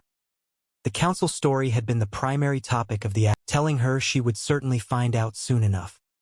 Later that night, or rather early the next morning, Melissa returned home. Lennox was awake. Lennox asked how the date went, noting that it had lasted until 3 in the morning. Melissa defensively told her to leave her alone, reminding the teenager it was not a school night and adding that the man had been the captain of his high school football team. Melissa paused, a realization dawning on her. She muttered to herself, realizing she had never actually had that specific, rebellious conversation with her own mother. She recalled that, if she had come home at 3 in the morning, her mother would have just sent her back out to buy more gin. She turned to Joe, who was sitting in the living room reading. She asked how the kids got to bed. Joe reported the timeline efficiently. He said Ryder had knocked out about 11 o'clock, and Lennox had stayed up until 1:30 in the morning. Melissa was shocked by the late hour. Joe quickly clarified that Lennox had just gotten into bed right when she heard Melissa's car pulling into the driveway. But, he added proudly, the girl was now completely caught up on her biology and mathematics homework. He also noted they had finished watching the 5th season of a popular television show about people lost on an island. Melissa was incredibly impressed. She cheered, praising the delivery of such a competent household manager. Suddenly, she heard a loud noise outside. She asked what the noise was and if she had forgotten something. She opened the front door and let out a yelp. She called out to Joe, swearing in surprise. She yelled that the garbage man from the town hall meeting was outside, and he was absolutely huge. She backed away from the door, calling for Joe's help, realizing that her new, chaotic, yet surprisingly functional family was going to have to face the wrath of the angry citizen together. The bright, unforgiving fluorescent lights of the city council chambers beat down on Melissa Burke, but she stood her ground with the effortless poise of a woman who was born to lead. The room was packed, the air thick with the murmur of discontented citizens, but Melissa, or Mel to her friends, offered a reassuring smile. She was a public servant by day and, as she often liked to remind herself with a quiet chuckle, a highly eligible, attractive woman by night. A fellow council member leaned over to her, his voice barely a whisper above the din of the crowd. He praised her dual nature, calling her a public servant by day and a hottie by night. Mel offered a confident, easy laugh, her eyes sparkling with a mixture of amusement and exhaustion. She replied that she simply had to turn on the heat during the day, or nobody would ever get anything done in this town. It was a light-hearted deflection, a necessary armor in the chaotic world of local politics. The agenda moved forward, and the next topic was the source of the evening's primary tension. The council story was up. Mel took a breath, smoothing the fabric of her tailored suit, and prepared to face the music. From now on, she announced to the restless crowd, the city was capping elementary school class size at 22 students. Before the applause could even begin to ripple through the room, a large, red-faced man stood up, hoisting a massive, foul-smelling trash bag into the air. He shouted that this was garbage, both literally and figuratively. He complained bitterly that actual garbage was piling up in front of his restaurant because the city had cut the sanitation pickups to once a week. Mel maintained her calm, professional demeanor. She patiently explained that a reduction in trash service was exactly what paid for the smaller, more manageable class sizes for the children of their community. It was a matter of priorities, of sacrificing a small convenience for the educational future of the next generation. Later, her colleagues would marvel at how crazy men with trash bags could come at her. Yet she always managed to stay the mature, rational adult. Mel would silently agree, though in her head, she was often telling the garbage man exactly where he could put his complaints. Suddenly, the heavy wooden doors at the back of the chamber swung open, and a new voice cut through the lingering tension. It was a man, handsome but disheveled, carrying the frantic energy of someone whose life had just been turned completely upside down. He marched down the center aisle, pointing a finger directly at Mel.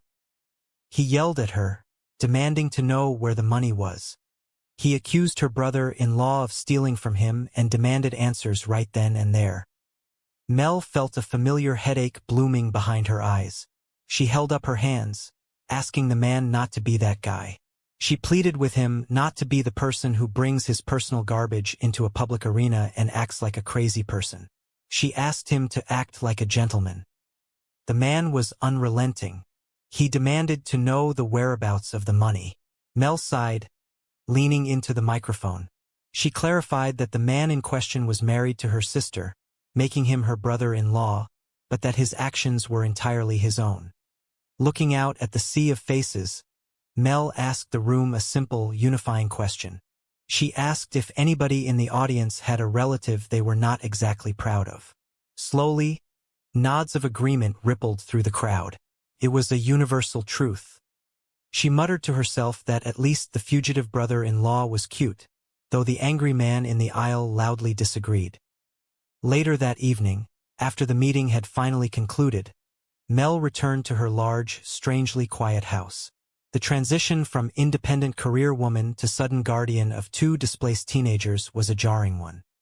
Her colleague had praised her handling of the meeting, saying she smelled like authority. Mel had joked that it was her signature fragrance, adding in all humility that she had indeed been smoking hot under pressure. Her colleague noted that the angry man, with his various financial felonies, had totally shifted the focus of the meeting, putting the whole trash issue to bed. Mel walked through the front door, slipping off her heels. The house was beautiful, but it felt heavy with the emotional baggage of the past few months. Lennox, her 15-year-old niece, and Ryder, her younger nephew, were currently residing under her roof after their parents became embroiled in a massive corporate scandal. Lennox walked into the hallway, her expression a mask of teenage indifference. She asked her aunt why angry white men were throwing trash at their front door. Mel sighed, explaining the political debate in the community. She realized the situation was getting heavy, and unfortunately very smelly. Lennox simply stated she would leave the trash there, noting there were about 10 more bags on the porch. Mel tried to shift the focus to something positive. She asked Lennox if she had seen the new dresser she had placed in her room. Lennox offered a tight, non-committal smile, replying that it was cute but unnecessary because she had her suitcases. Mel felt a pang of sorrow. Lennox still thought living there was temporary. The girl no longer shared her thoughts or feelings. Mel remembered a time when teenage rebellion meant sneaking out of the house or threatening to get matching tattoos. Now, she felt like a monster simply for trying to provide her niece with proper furniture. Mel confided in a friend over the phone that she could not remember what she was like at 15, joking that she did a lot of drinking back then. She hung up and turned her attention to her personal life. She had a date that night, her first since the children had moved in. She was nervous. She had hired a babysitter, Rhonda, to watch over the house. Rhonda arrived, full of energy and basketball advice for Ryder. Mel gave Rhonda simple instructions. Ryder was to do his homework, be good, and absolutely not torch the place. She explained that Ryder had once started a small fire at his old house the week his father ran off. He had stacked 20 of his father's expensive suits on the driveway, poured top-shelf cognac over them, and lit them on fire. Mel understood it was a way of letting things out, but she firmly believed the urge to set things on fire needed to be repressed. Mel went upstairs to get ready, pulling out 2 different outfits. One projected a smart, independent woman with a bright political future. The other projected a former bad girl who was back on the scene. Before she could decide, the doorbell rang. It was not her date. It was Rhonda looking pale. Rhonda handed Mel the telephone. It was the principal of the local school. Mel listened in stunned silence. Lennox had been suspended. The principal explained that Lennox had handed out flyers containing an original poem that rhymed the principal's name in a highly creative, yet completely inappropriate way. The situation was serious, and there was even a possibility that the local news channel was picking up the story. Mel felt the weight of the world crash down on her shoulders. She had been living with these children for 2 months, and already one was suspended. She sarcastically awarded herself the title of Legal Guardian of the Year. Her friend on the other end of the line urged her to hire a professional organizer or a nanny, suggesting the kids needed structure, discipline, and possibly professional help. Mel stubbornly insisted. Joe smiled slightly, calling himself an outlaw. He described himself as a man cast out by the power brokers, forced to live a lonely life in the city. Lennox smirked, comparing him to a superhero if the hero had been demoted to a nanny. Joe took it as a compliment. He gently reminded her that she was supposed to be at a meeting in her principal's office right now. Lennox shrugged indifferently. She asked why she should go. She complained that unfair things happen there all the time. She recounted how Miss Lent had fired the music teacher, completely gotten rid of the school band, and everyone was simply too afraid to talk about it. She confessed she was just tired of life being unfair. She wished that, for once, things could just be fair. Joe sat down beside her. He told her he would be upset, too, if his mother and father had bailed on him. Lennox quickly corrected him, claiming she was talking about Miss Lent. Joe nodded, allowing her the deflection. He admitted she was right, that he did not know anything about her. But, he added, what he really did not know about her was why she was taking all her anger out on her aunt. He pointed out that Melissa was the only person in her life who had not bailed on her. Joe acknowledged that Melissa could get a little frantic and overwhelmed at times, perhaps all times. But since they were talking about what was fair, he asked Lennox a pointed question. He asked if she really thought it was fair that her aunt had to go down to the school all alone and eat a massive metaphorical bowl of absolute misery for something that she did not even do. Lennox looked confused, asking what he meant by a big bowl of stink. Joe promised her she would know exactly what it was when she had been forced to eat one. Meanwhile, Melissa sat in the sterile, imposing office of Miss Lent. The principal looked at her with a stern expression, asking if there was any sign of Lennox. Melissa tried to defend her niece. She acknowledged that what Lennox did was bad, really, really bad. But she argued that if any child had the right to be upset about what life had handed her recently, it was Lennox. Melissa clarified she was not trying to excuse the behavior, but she admitted that if she were in Lennox's shoes, she probably would have done much worse by now. In fact, she confessed she had done worse in her own youth. Miss Lent was unimpressed. She declared the meeting was pointless without the student present. She suggested they simply reschedule. She patronizingly asked if Melissa thought she could manage to find the girl by tomorrow afternoon. Melissa panicked, explaining that tomorrow the city council session lasted all day. She tried to negotiate a time during her lunch hour between noon and 1. Miss Lent sighed, looking down her nose at Melissa. She stated coldly that parenting does not fit into nice little schedule boxes. She suggested that it might be helpful to look not just at what Lennox was doing, but at the actual job Melissa was doing as a guardian. Just as Melissa felt completely defeated, the door opened. Lennox walked in looking contrite. She greeted everyone and sincerely apologized for being late. She looked directly at Miss Lent and apologized for the poem she had written the other day.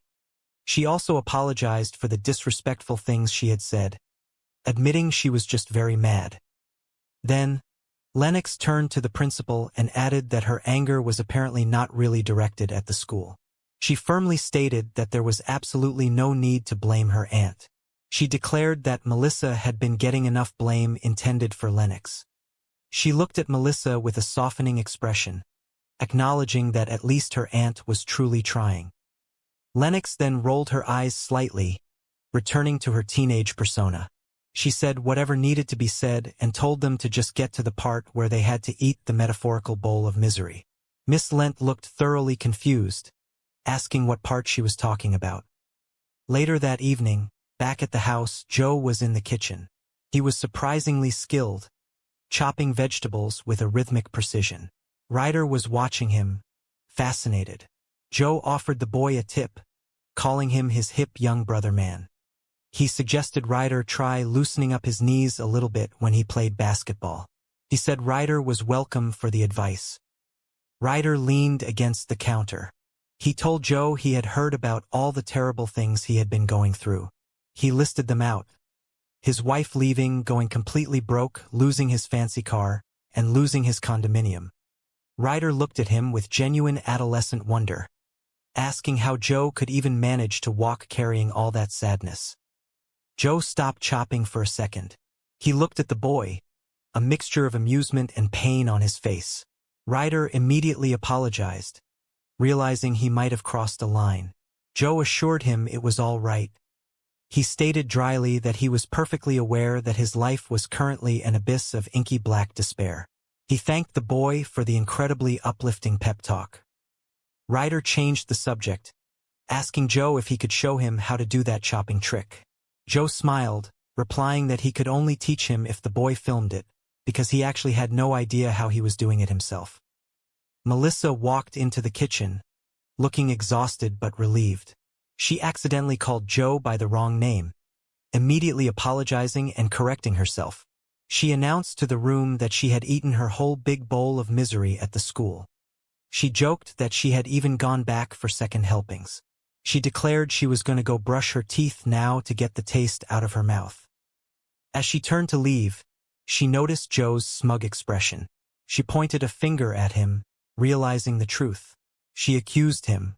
It was him. He was the one who had talked Lennox into going down to the school. She demanded to know how he had managed to talk her into doing it. Joe smirked, leaning against the counter. He stated simply that people like him. Melissa did not believe it. She pressed him for the real answer. Joe sighed and confessed the truth. He admitted he had paid the girl $50. Melissa was horrified. She called it a bribe. She declared that not only was it morally wrong, but it was also horrible parenting. Joe calmly pointed out that he was not a parent, and quite frankly, neither was she. Ryder, sensing an opportunity, raised his hand and asked if he could also have $50. Joe immediately said no. He told Melissa to relax. He explained that he had written Lennox a personal check. He made a bouncing motion with his hand, implying the check would definitely bounce. He declared it was another very valuable life lesson about trust and commerce. Melissa stared at him in disbelief. She asked if this was truly how he ran his youth center right out of college. Joe laughed, brushing off the question. He begged her to be serious, admitting there was never any youth center. Melissa asked to speak to him in the other room. Ryder whispered a quick goodbye, thinking Joe was about to be fired. Joe assured the boy he would be fine.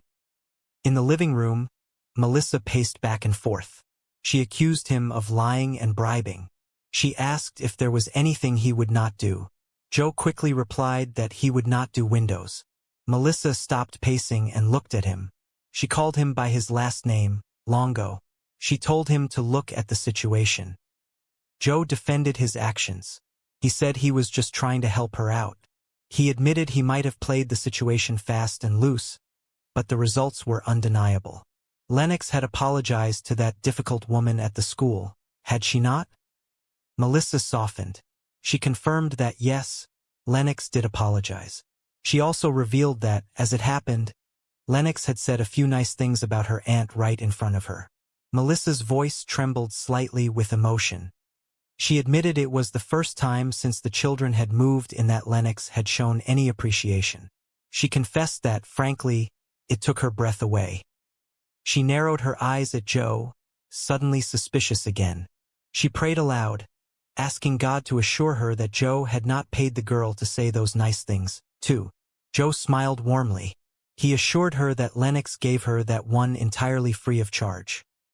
He added smoothly that it might just be his mere presence in the household that was seamlessly pulling everything together.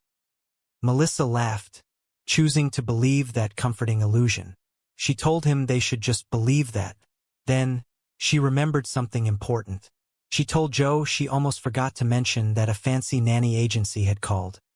They said that a professional woman was available and that she would be arriving at their house at 8 in the morning the very next day. Joe looked slightly hurt. He asked if she really did not think he could handle the job. Melissa was honest. She said no, not until he pulled all that strange, unorthodox confidence out of thin air today. Joe perked up. He asked if his employment was official now. He joked that if it was not, he could just hop into his house, meaning his car, and drive away into the night. Melissa smiled, a genuine, relaxed smile. She agreed to give it a shot. She asked rhetorically how bad he could possibly be. Joe grinned back. That is yours. The shrill ring of the telephone shattered the quiet moment. Melissa picked it up. Melbourne? Rhonda Chong? Yes. Hello? She listened intently, her face falling as the voice on the other end spoke. It was the school principal. She did what? What did she do? When? Where? Really? Today? Lennox did that. Mrs. Burke, I find that hard to believe. No, she did not tell me. It is not at all typical. Of course I believe you. I know when something is serious. It is really serious. I am really sorry that this happened. I will talk to Mel, but I am telling you, This could not have happened. Melissa hung up the phone and turned to Rhonda, her eyes wide with disbelief. Guess what? Today at school, Lennox handed out flyers containing an original poem rhyming her principal and her name in a creative way that did not go over well with Miss Lent. Not to send up a flare, but there is a possibility Channel 5 has a story. Are you sure? Rhonda asked, alarmed. Pretty sure, Melissa groaned. I was just on the air, live denying it. 2 months, living with me, and she gets suspended. Legal guardian of the year. Thank you. Rhonda looked at her with deep sympathy. I keep telling you, hire somebody, an organizer, a professional. Those kids need structure and discipline and possibly electroshock therapy. And you, my dear, cannot do everything. Melissa straightened her shoulders, a spark of determination in her eyes. Well, maybe not everything, but I can certainly do this. It is just a matter of going up there and setting that girl straight. I have not moved yet, have I? Upstairs, Lennox was sitting on her bed, staring blankly at the wall. Melissa knocked gently before entering. Why is not my sister here to discipline her own daughter? Melissa muttered to herself before speaking up. Because she is locked up in federal prison. She walked over to Lennox and sat beside her. Remember you and me at the concert? I just found this old picture. Oh, you mean the one that was hanging very obviously in the hallway outside the door? Lennox replied, her voice dripping with teenage sarcasm. Not obviously, Melissa corrected gently. Affectionately. That was some night. Huh? The music, the crowd. Woohoo. Lennox crossed her arms. Where are we going with this? Melissa sighed. I was just remembering the good times, you know? When we shared, told each other things. Important things. That happened. Today. Lennox rolled her eyes. Oh, come on. You did not think I got suspended with something you might share? Okay, I will share this. Miss Lent is a dictator. Why could you not have called her that? Melissa asked, exasperated. Instead of whatever you wrote. Well, I never got in trouble at my old school, Lennox argued defensively. That is because your parents bought the indoor pool, Melissa pointed out. It did not even have a spa. Like, what is up with that? Whatever. Look, Miss Lent is expecting an apology. You and I have an appointment down in her office at 3 o'clock tomorrow. Great, Lennox shot back. You let me know how that goes. Melissa stood up, her tone firm. Lennox, until you talk to her, you cannot go back to school. Oh well, guess I am not going back to school, Lennox declared, turning away. Of course you are, Melissa insisted. This is your education. Nothing is more important. The doorbell rang, echoing through the house. Oh, that is my date, Melissa said, feeling a sudden surge of anxiety. Oh, I have more to say. You just stay right there. I will be quick. She hurried downstairs and opened the door. Instead of her handsome date, she found the frantic man from the town hall meeting standing on her porch. Oh, gross, Melissa blurted out. I was expecting my date. The man held up his hands in a placating gesture. I will be quick. I was a fool down at City Hall. I never should have crashed your meeting asking where your brother-in-law was. That was wrong. And I just wanted to come here and say that I am sorry. Melissa crossed her arms, defensive. Bolivia. Louis is in Bolivia, is he not? The man flinched violently. You just flinched? Melissa noted. I flinched because you shouted Bolivia, he retorted. Okay, people in Bolivia flinched. Look, I do not know where he is. Now get lost and leave me alone. Just then, Griffin, Melissa's actual date, walked up the path. He looked dashing, and Melissa felt a pang of regret. Hi, Griffin. She greeted him warmly. Hey, do you not look nice and smell handsome? Griffin smiled, then glanced at the other man. Who is this guy? Oh, no guy, Melissa stammered. I am a... Look, Griffin, I know you have waited a long time for this date, and so have I. I mean, look. Great. Look, I have a niece in crisis, and I really want to go on this date, but, you know, I have to spend some time with her, and I so want to be spending time with you, but, man, you smell great. She reached into her purse and pulled out a thick envelope. Look, I am really excited to buy this date. I just cannot go on it, so let me do this. She handed him the envelope. There.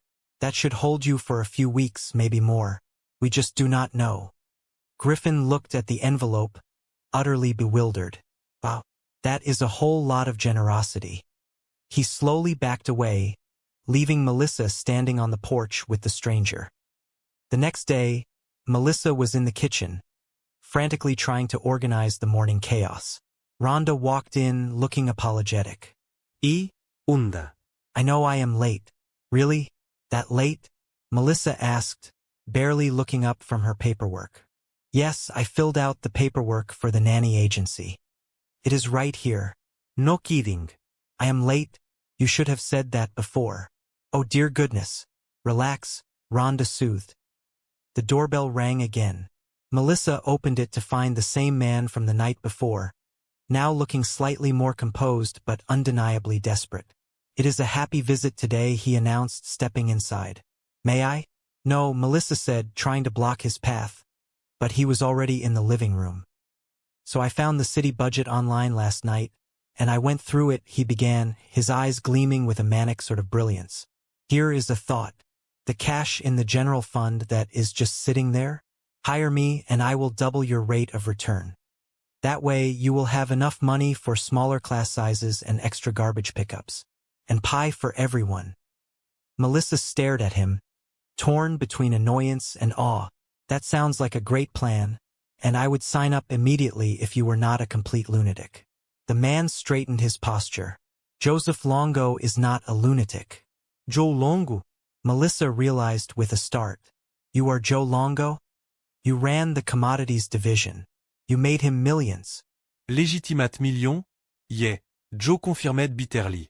Your brother-in-law threw it all away. Sorry. Happy visit. Yeah, you went all Bolivia there for a minute, Melissa observed dryly.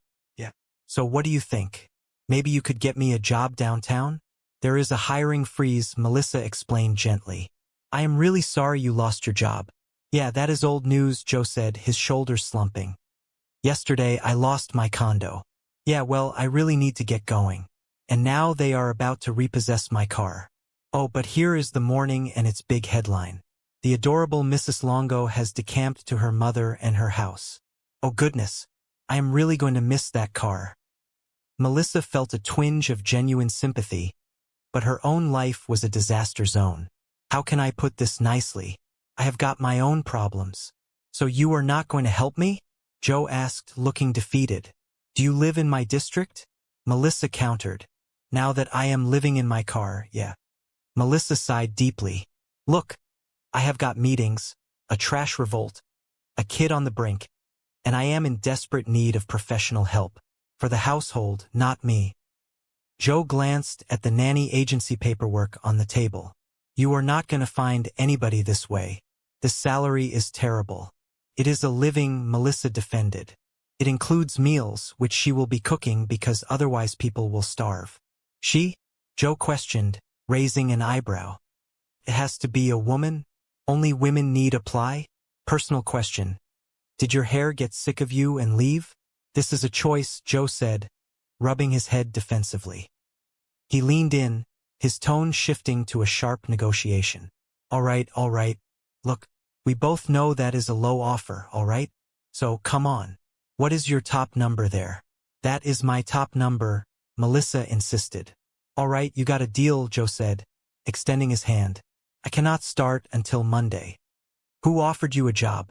Melissa demanded, crossing her arms. All right, I can start today, Joe amended smoothly. I am just going to have to, move a few things around. Mostly my car. Tuesday is street cleaning, is it not? Melissa looked at him in disbelief.